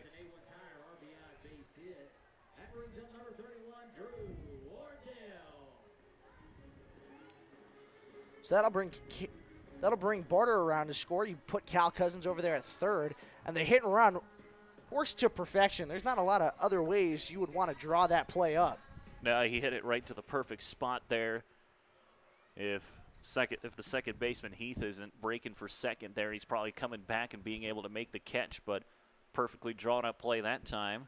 Runners at the corners again as the hit and run was on again. This is popped up into right. Coming over is Barino, and he drops the ball. McCreary's got to hurry back to second, and the throw takes the second baseman off the bag. And, man, Chase McCreary, I mean, there's no other way to say it. He got bailed out there. You think so? No, I couldn't agree more. Chase McCrary, I mean, to be fully transparent, you can't really blame him for trying to go back over the first. The hit and run's initially on. You see the pop fly. It's a can of corn over there on the right, or a sack of potatoes, whatever you want to call it. Hustle back to first. Right fielder drops it. You got to run as fast as you can back to second. And I will say that throw, Chase McCrary very lucky to be over there at second. But another run comes across. Cooper Robinson first pitch swinging and not able to make it over the head of Cahill. And the slide into second is in time by McCreary. So quickly the first out is recorded on just one pitch against Cooper Robinson. And another DA and another substitute in is Ethan Schlotterback will grab a bat and hit for Addison Patton. Did you say Cooper Robinson? I did. Why? He's a pitcher. Right. And he's also gone now. That is true. I all year long I've been mixing up those two, Holden Christensen and Cooper Robinson. I don't know why. Two very different hairstyles. No, I don't blame you. They are very close in numbers, too. Holden Christensen, 23, Cooper Robinson, 25. So Ethan Schlotterback stands in with a 1-1 count now.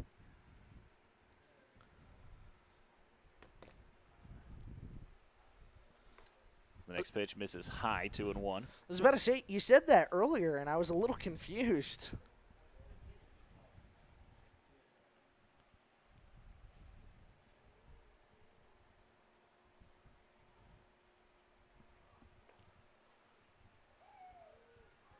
Two and one now. 3-1 rather.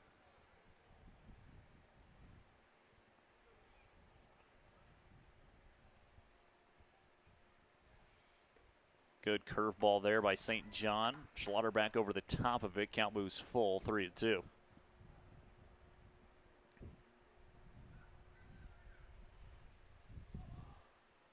Runner breaks. Schlotterback had no interest in swinging at that. That pitch looked outside. They call him out at second, but now confusion all over the place because Schlotterback drew the walk, and the field umpire called Holden Christensen out at second, even though he had second base anyway, was nearly tagged out because of it. But Schlotterback draws the walk, and the bases are loaded.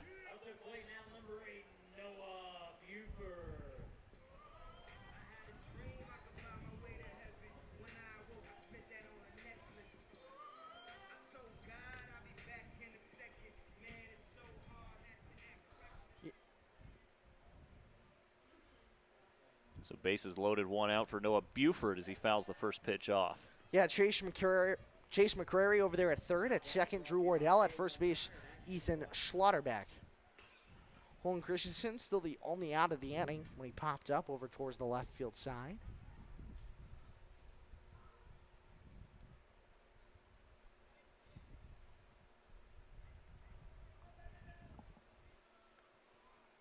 Buford fouls another one back, 0-2.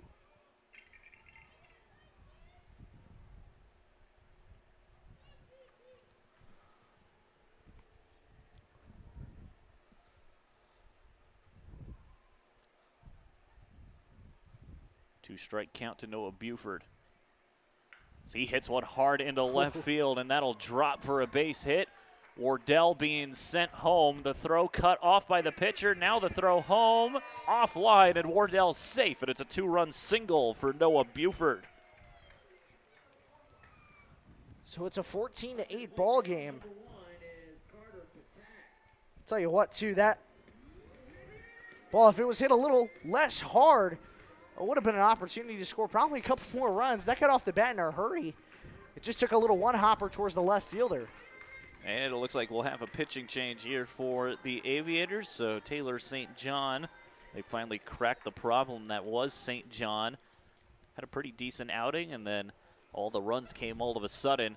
We'll go to this pitching change. 5 runs already home in the inning for the Spuds. They did it 14-8. You're watching Spuds Baseball on YouTube. Craving comfort food anytime, day or night?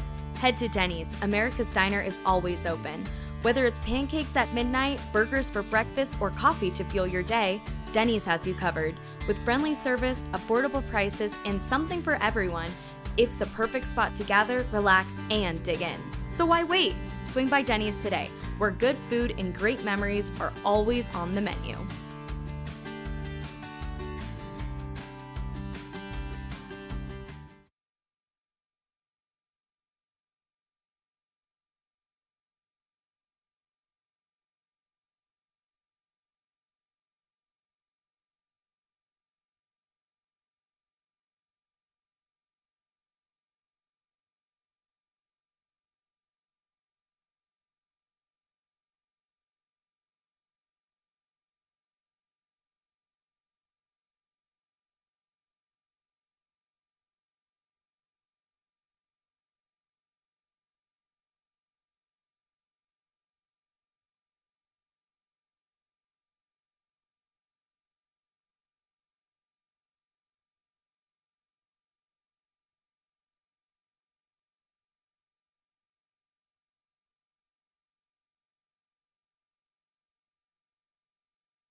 All 9 Spuds have come to the plate as Ethan McLaughlin, the new pitcher on the bump for the Aviators. Carter Patak swings and misses at the first pitch he sees, 0-1.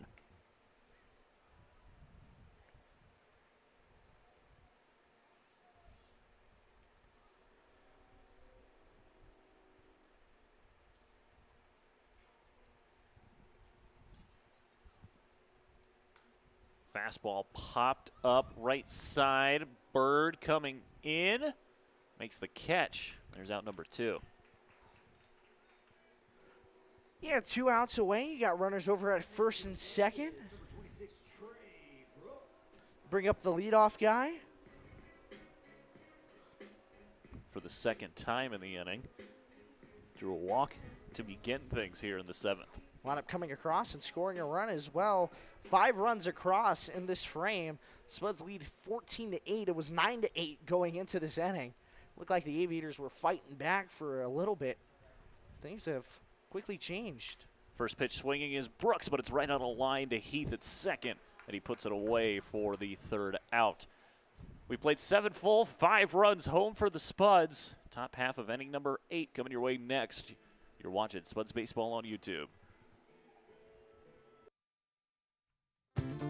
If you're visiting Casper for business, adventure, or just passing through town, Best Western has you covered.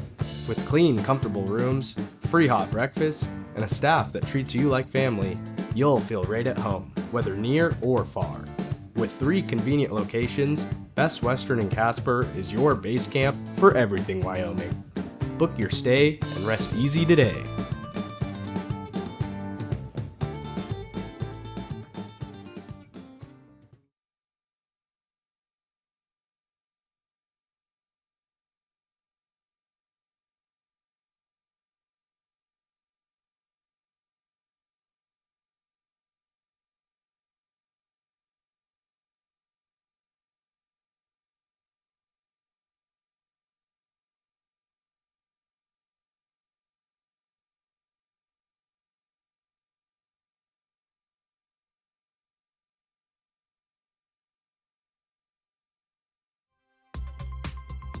Looking to get active and connect with your community? The YMCA of Natrona County and Casper has something for everyone. State-of-the-art fitness equipment, youth programs, swim lessons, and more. Whether you're chasing goals or just getting started, the Y is here for you. Visit CasperYMCA.org and join a community that moves you forward.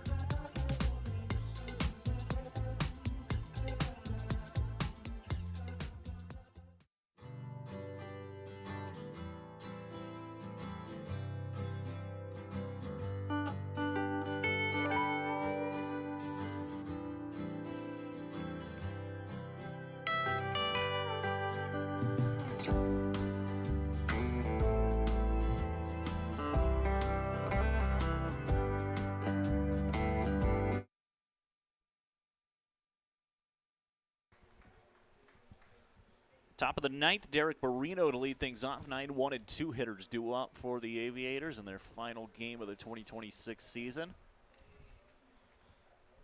First pitch from Thomas Stokes catches the outer half, 0-1. Yeah, Stokes looking to get the 3-game save. 3-game save? 3-inning save. This pitch is fouled back. There's someone on the pitcher's bump, but I can't tell if he's, yeah, there we go. Now he's warming up. I believe that's Liam Fitzgerald up and throwing in the Spuds bullpen. He was talking to someone sitting on the bench behind him as this is on the ground to second, but Tax got it. Throw to first in time, and quickly there's the first out. 3 pitches for the first out of the inning. Pretty solid stuff. Liam would be going up against his whole team. Yeah, pitched a couple games for the Aviators earlier in the season. Now become a Spud transfer in a way. Kind of a Colin Bird type. Started the year on the Spuds. Started the year on the Spuds. Went to the Aviators a little bit. Yeah. Now back on the Spuds. We'll see if Colin Bird makes his way back to the Spuds. I was just about to say that. I wonder if he's willing to come back. I think his power would be very much needed for the playoff run. I feel like there's a couple big spots you put him in. First pitch to Kurt Heath, missed outside. Next pitch, big swing and miss there, 1-1. Call that one the can opener. Heath, 3 for 4 today, popped out his last time, 3 singles before that. Yeah, came around to score twice. Next pitch is outside, back to a hitter's count, 2-1 to the Aviators' second baseman.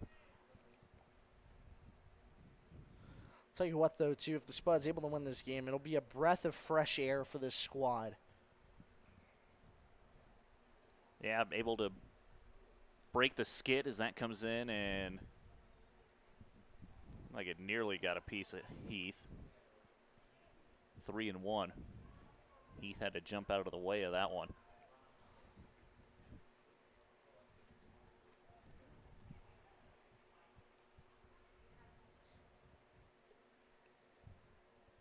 Three-one from Stokes. Missed, and it's ball 4. Stokes only 1 out. Top of the 8th.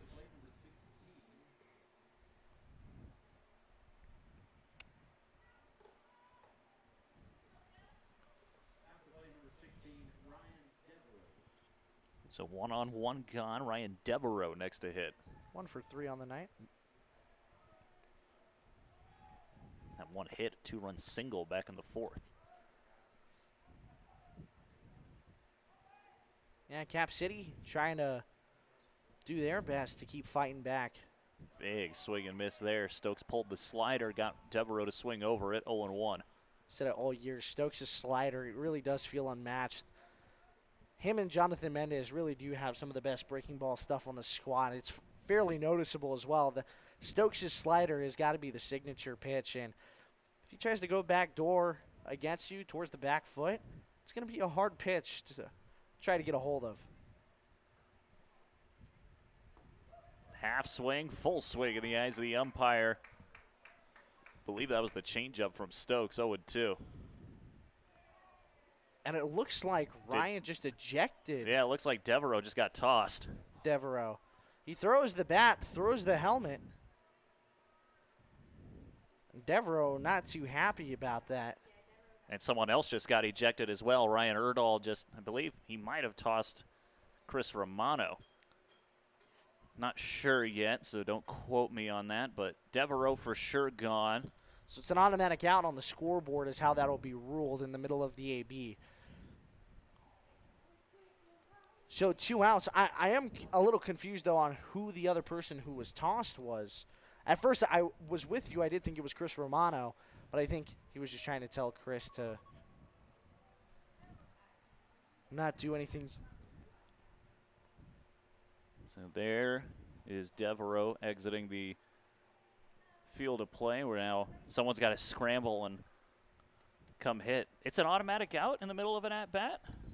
that's the official NCAA ruling, but I am curious if the umpire, Ryan Erdahl, is going to call something else. Typically, that is how it goes, though, in the NCAA, is middle at bat, if you get ejected, it's an automatic out. Okay. It happened actually earlier this year with Landon Harrison for the Arizona State Sun Devils, one of the Golden Boot finalists. He was in the middle of a 1-2 AB when he got tossed, and it was an automatic out awarded towards ASU. But I am curious, though, if Ryan Erdahl is going to allow Cap City to just put in a new bat. So we're awaiting. I'm checking Game Changer. They haven't officially put out Devereaux yet. So I think we're still trying to figure out what's going on here in the dugout. Looks like they'll let the at-bat continue here. Very interesting. Usually how it works, though, is that NCAA rules right in the middle of an AB, if you get ejected, it's an automatic out because then you can't skip that spot in the lineup. Therefore, it has to be a defensive replacement to put that guy back, to put a new guy in, essentially. So, little bit of a different side here. Yutai Okitama He's actually a pitcher for the squad. He's a PO. will grab a bat, and the ball next pitch gets away.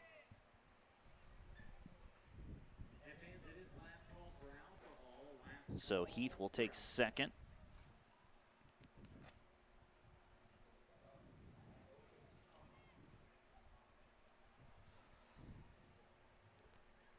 And you got to think, too, the ejection was the result of the check swing call.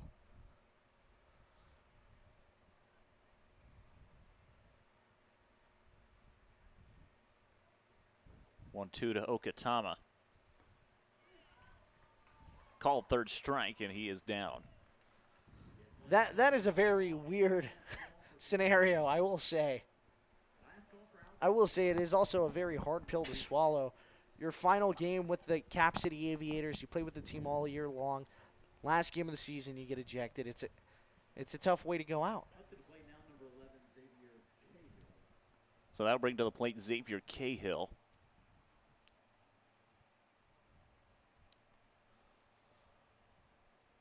First pitch to him catches the outer half, 0-1.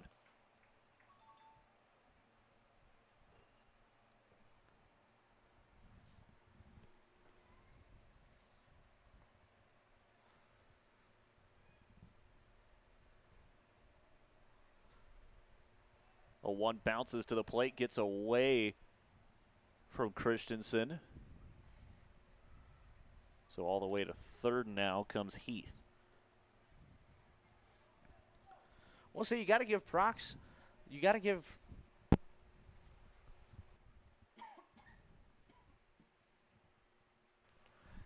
flowers to Okitama for standing in there and taking a swing.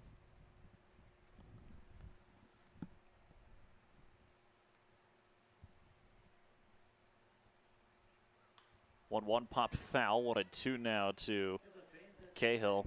Yeah, very unusual ruling. I think maybe that's what Chris Romano was coming to chat about, saying, is he out or are we going to continue?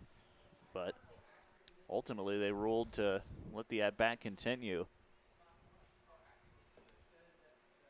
Yeah, that is a first for me, personally. 1-2 hit a ton into left field. Going back is Brooks. He will take the catch. About a step from the track. That is out number 3. Very unorthodox top half of the 8th inning here in this one. We'll go to the bottom of the 8th. You're watching Spuds Baseball on YouTube.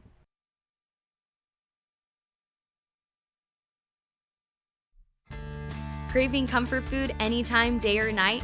Head to Denny's. America's Diner is always open. Whether it's pancakes at midnight, burgers for breakfast, or coffee to fuel your day, Denny's has you covered. With friendly service, affordable prices, and something for everyone, it's the perfect spot to gather, relax, and dig in. So why wait? Swing by Denny's today, where good food and great memories are always on the menu.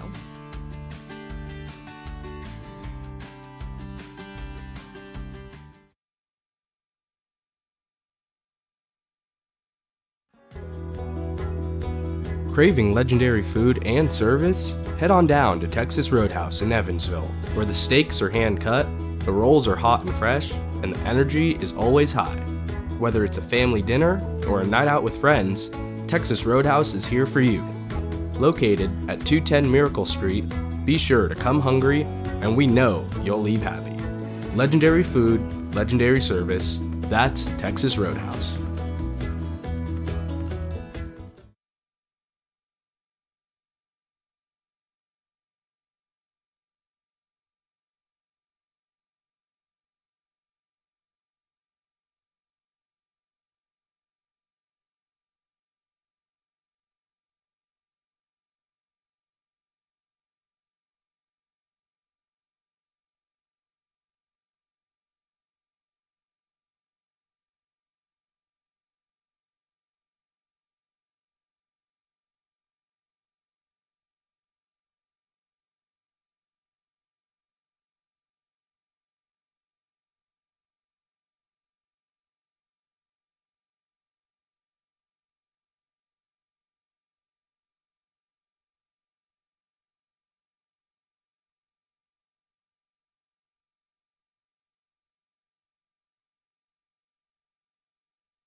Bottom half of the 8th. Cole Barta to lead things off, and that nearly comes in and gets him. Want to know the count. Just a bit inside. Barter flexing his dance moves. 1 for 1 today, singled and walked. Next pitch, fastball, catches the zone. 1-1 the count now. I will say I still do not understand the weather out here at all. It was hot. It was like 95 in the evening time. It turned to rain and hail for like 10 minutes. And then it was very windy.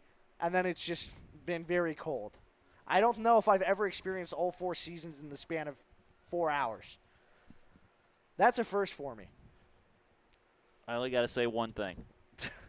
Welcome to Wyoming. Yeah, I'm not used to it, that's for sure. Next pitch misses inside, 2-2 to Barta. Yeah, the rain and hail is really what caught me off guard, okay? I saw snow in June, Logan. You know how many times I've seen snow in June? Once now, once.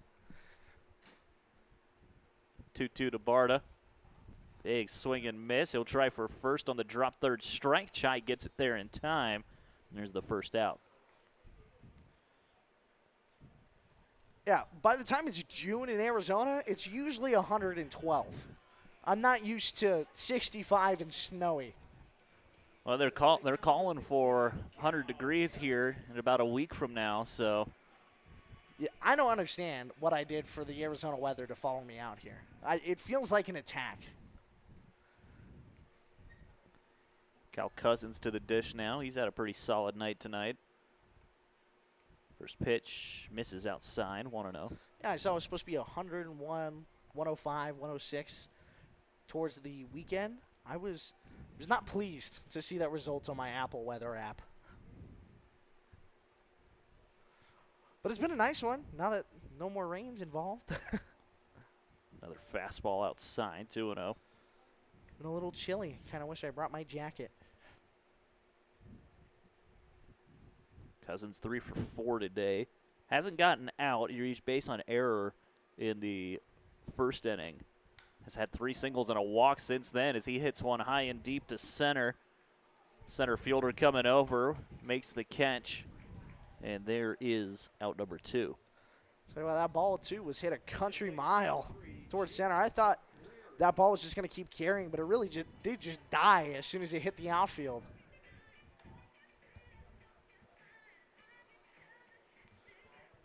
Chase McCrary, he's got himself an RBI knock today. Also flew out to right field in his first plate appearance. It's Ethan McLaughlin out there in center field, so he gets pulled from the DH position, moved out to center field as the first pitch is in for a strike, and Utai Okatama will be pitching now for the Aviators. Makes sense. Next pitch is in the zone as well, 0-2.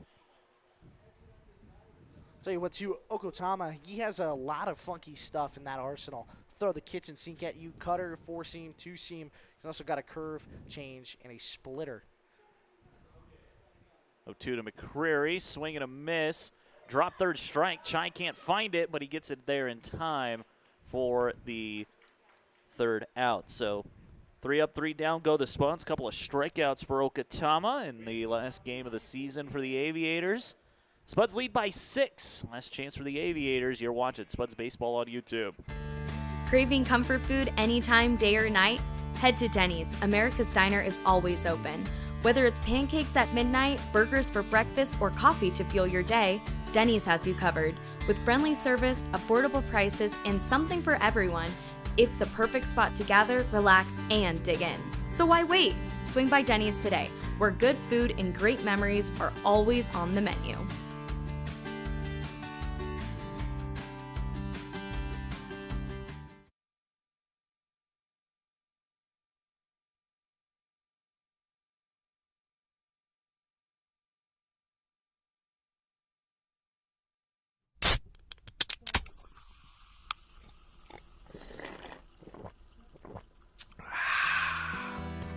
This season, fuel your Spud spirit with the crisp, refreshing taste of Pepsi, one of the official drinks of your Casper Spuds. Whether you're cheering from the stands or the couch, Pepsi is the perfect game day companion. Ice cold, bold, and made for fans like you. Grab a Pepsi and let's go Spuds.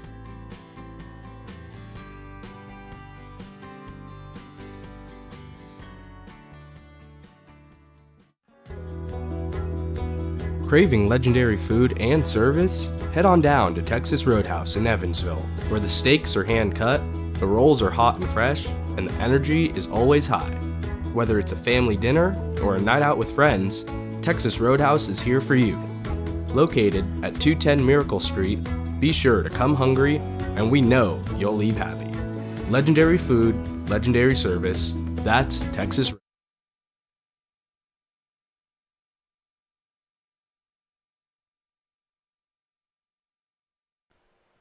New pitcher on the mound for the Casper Spuds as Liam Fitzgerald will be called upon to close this game out. And I feel like there's no better way for the Spuds to cap this game off against the Cap City Aviators with a familiar face. Colin Bird will be the first to greet him. So this is an interesting matchup if you really want to think about it. Two guys who played on the same team twice, essentially, now facing off against each other in a very different scenario. Colin Bird, formerly with the Casper Spuds, Liam Fitzgerald, now with the Casper Spuds, but both were on the Aviators for a little bit, both were on the Spuds for a little bit. You see the purple versus red matchup. Good slider there by Fitzgerald, just missed 1-1. Tell you what, this kind of feels like the 2018 World Baseball Classic, Mike Trout versus Ohtani. This is the kind of vibe I'm getting. Played on the same team, now rivals. Another good slider there, 1-2 now. Fitz, he did pretty well, too, in his last outing against the Oahe Zap. And he did. That slider had bite on it in that ball game as well. Looked pretty good out there. Tried to pick up a strikeout here, and he does. Swing and a miss by Bird. Fitzgerald puts him down via the K. So I guess all the live ABs work out in Fitz's favor. A little bit of late night Fitz magic. Fourth appearance rather, for Fitzgerald for the Spuds. He's gone 3 1/3 innings. No wins, no losses. He's given up just 4 hits, 2 runs, both of those earned. Just notched his 4th strikeout of the season. Has allowed only 1 walk as the first pitch to Ethan McLaughlin is in the zone for a strike. Yeah, Fitz sits at a 5.4 ERA on the year. Excuse me, it's Caleb Chai at the plate. Jumped ahead there for a second. Big swing and miss at the slider. 0-2 now.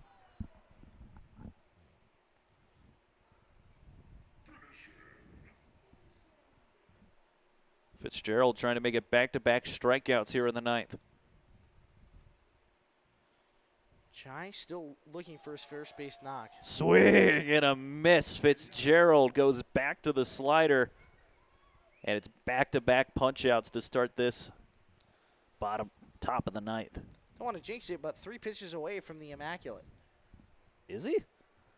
Yeah, I guess that would be. All right.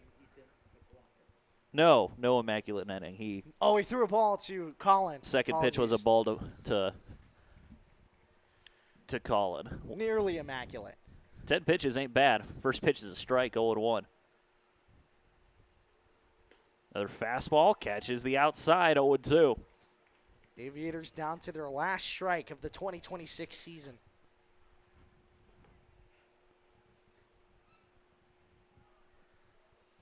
No balls, 2 strikes. Here it comes. Outside, 1-2. I'll take 11 pitches. I would too. Foul ball. McLaughlin stays alive. I'm at 12.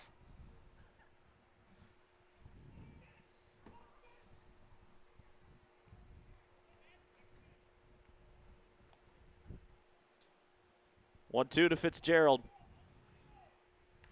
Fouled back. Who says 13? Lucky number 13. Is it lucky or unlucky? Unlucky is. I swear I've heard people say lucky 13. I don't think it is. This is in the air, right center field, and that will drop for a base hit. McLaughlin gunning for 2, and he will get into second with a double.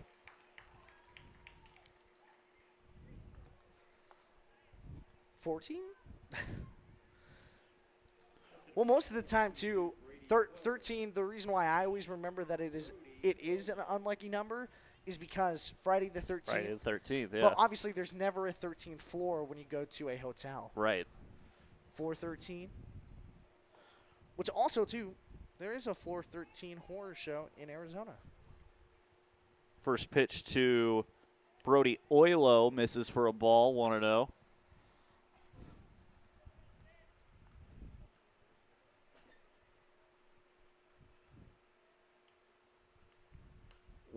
Foul back, 1-1.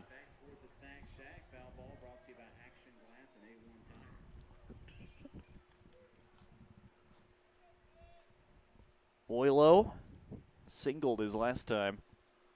Reach base safely every single time tonight. That pitch down and away, 2-1 now. Which, by the way, the reason why that is incredible, he's walked once, that was back in the 3rd, but he's reached base via an error twice this game. 2-1 inside, 3-1.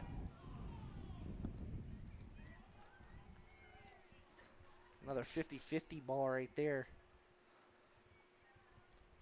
Spuds lead it 14-8. 3-1 is into center field for a base knock. Throw coming in from Barta is cut off. And it's runners on the corners now with 2 outs. You got to give it to Oilo there, too. That's just a great piece of hitting. You catch it on the barrel, line it right up the middle. That's just a very simple hit, but it's a really good hit. Kobe Pexton will come to the plate now. 0 for 4 today. He's popped out twice. He's grounded out and struck out. Almost every way imaginable. First pitch, slider, drops into the zone, 0-1. Aviators down to their final out. Fitzgerald trying to make it the final strike here, 0-1. He's able to, as that's fouled back. One more strike remains for the Aviators in this 2026 season. Their inaugural season, first ever in franchise history. Can they keep the bats rolling, keep the comeback alive? 0-2.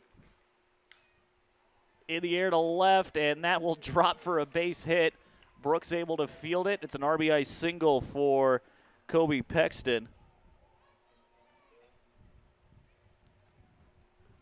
As Derek Barrino will be next to hit.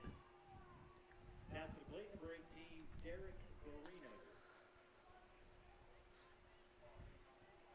So McLaughlin comes all the way around to score. Oilo over at second, Paxton at first. Barrino now stands as the final out once more. Good slider from Fitzgerald. 0-1 quickly the count to Barrino.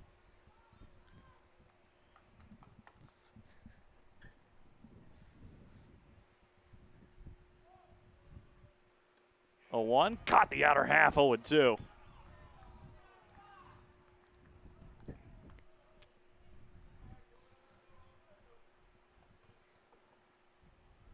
Fitzgerald looks in, gets the sign. Final strike of the Aviators season. We've said it about 7 times this inning. They've been staying alive. 0-2. Foul ball. We'll try it keep again. saying it.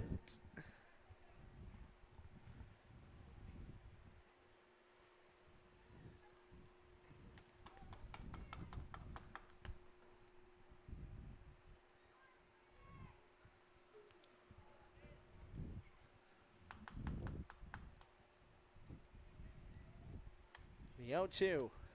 On its way. Outside, 1-2.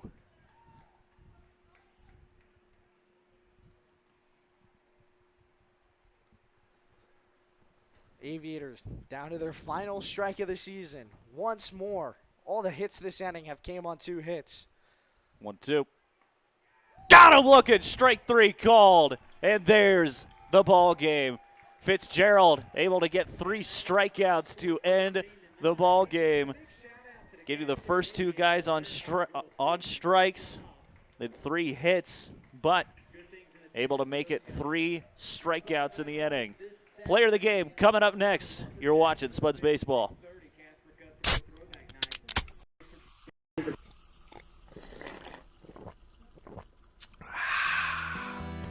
This season, fuel your Spud spirit with the crisp, refreshing taste of Pepsi, one of the official drinks of your Casper Spuds. Whether you're cheering from the stands or the couch, Pepsi is the perfect game day companion. Ice cold, bold, and made for fans like you.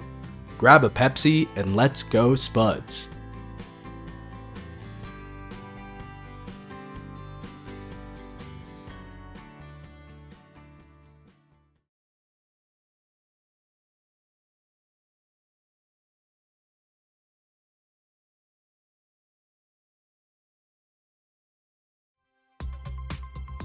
Looking to get active and connect with your community? The YMCA of Natrona County and Casper has something for everyone. State-of-the-art fitness equipment, youth programs, swim lessons, and more. Whether you're chasing goals or just getting started, the Y is here for you. Visit CasperYMCA.org and join a community that moves you forward.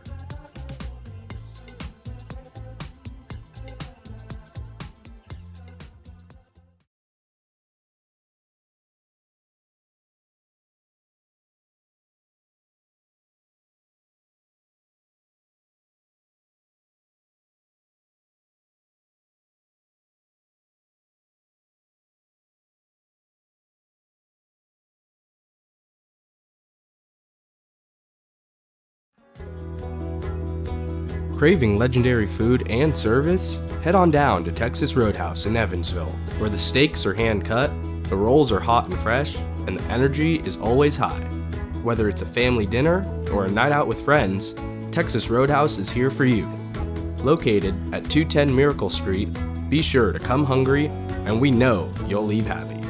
Legendary food, legendary service, that's Texas Roadhouse.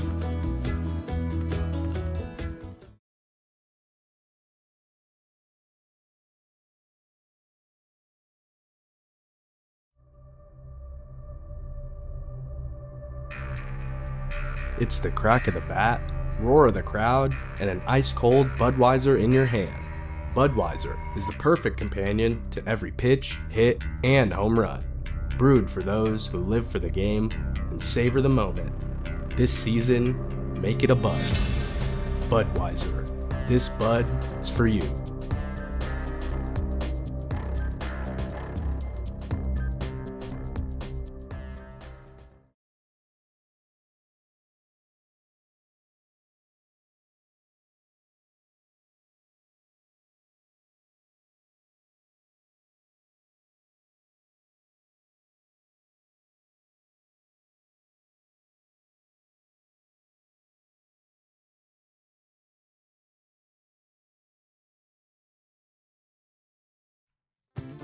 If you're visiting Casper for business, adventure, or just passing through town, Best Western has you covered.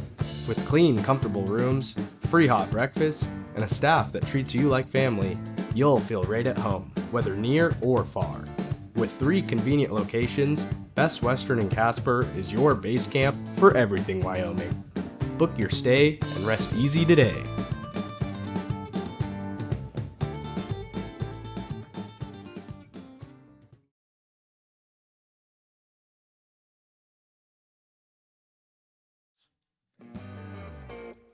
When it comes to reliable infrastructure, Dura-Line and Casper is leading the way. As a trusted manufacturer of high-performance conduit and cable protection, Dura-Line helps power the connections that keep Wyoming and the world running strong. From broadband to energy, their innovative solutions are built to last in any environment. Represented in Casper, trusted everywhere, Dura-Line, creating connections that matter.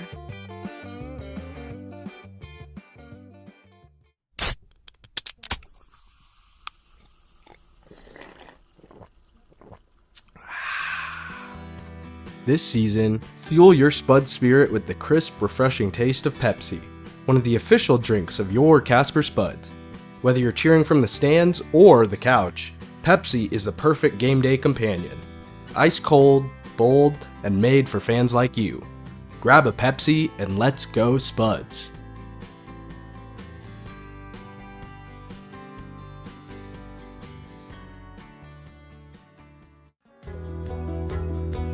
Craving legendary food and service? Head on down to Texas Roadhouse in Evansville, where the steaks are hand cut, the rolls are hot and fresh, and the energy is always high.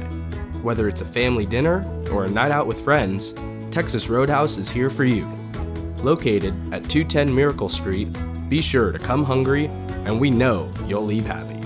Legendary food, legendary service, that's Texas Roadhouse.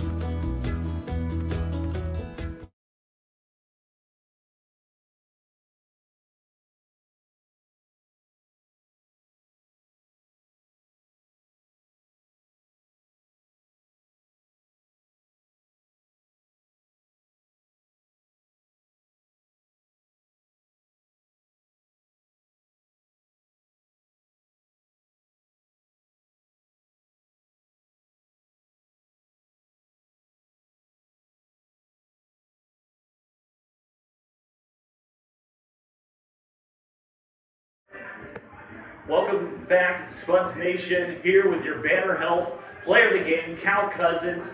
3 for 5 today. Didn't get out until later in the game, reached base via error earlier. But also an interesting thing, moved from center field to shortstop. Is there any difficulty in that, moving from the outfield to the infield? Not really. It's just, there's not really much of a difficult. It's just being athletic. Different throws, that's about it. So 3 singles tonight. What was working for you in that? Just seeing the ball well and just hitting my pitch. So, did a swing really bad pitches tonight, so I feel good. All right, and today, Spuds finally off the schneid, a little bit of a losing streak earlier. How does it feel to finally get into the win column? Now you have 3 days off, getting ready to go for the rest of the season. A lot better. It's a little burden off your shoulders. I mean, you lose 5 in a row. You just got to get one and it starts snowballing and more wins. So, this first one's always the hardest. So. Next question for you, a little bit of a fun one. What is something that someone might not, that not a lot of people know about you, Cal? I'm a huge Bigfoot believer. Okay. Yeah. I've been a believer my whole life. I don't know why. I just saw it when I was a kid and started believing in Bigfoot. All right, fair enough. Last question for you. What do you have to say to the fans out there? Thank you guys for everything. It's great. You know, the 4th of July crowd was awesome. The crowds are always great. I mean, great crowd tonight. It's a Monday night, so thank you guys for all the support. It means a lot. Well, there you have it. Banner Health Player of the Game. 3 hits tonight for Cal Cousins. Cal,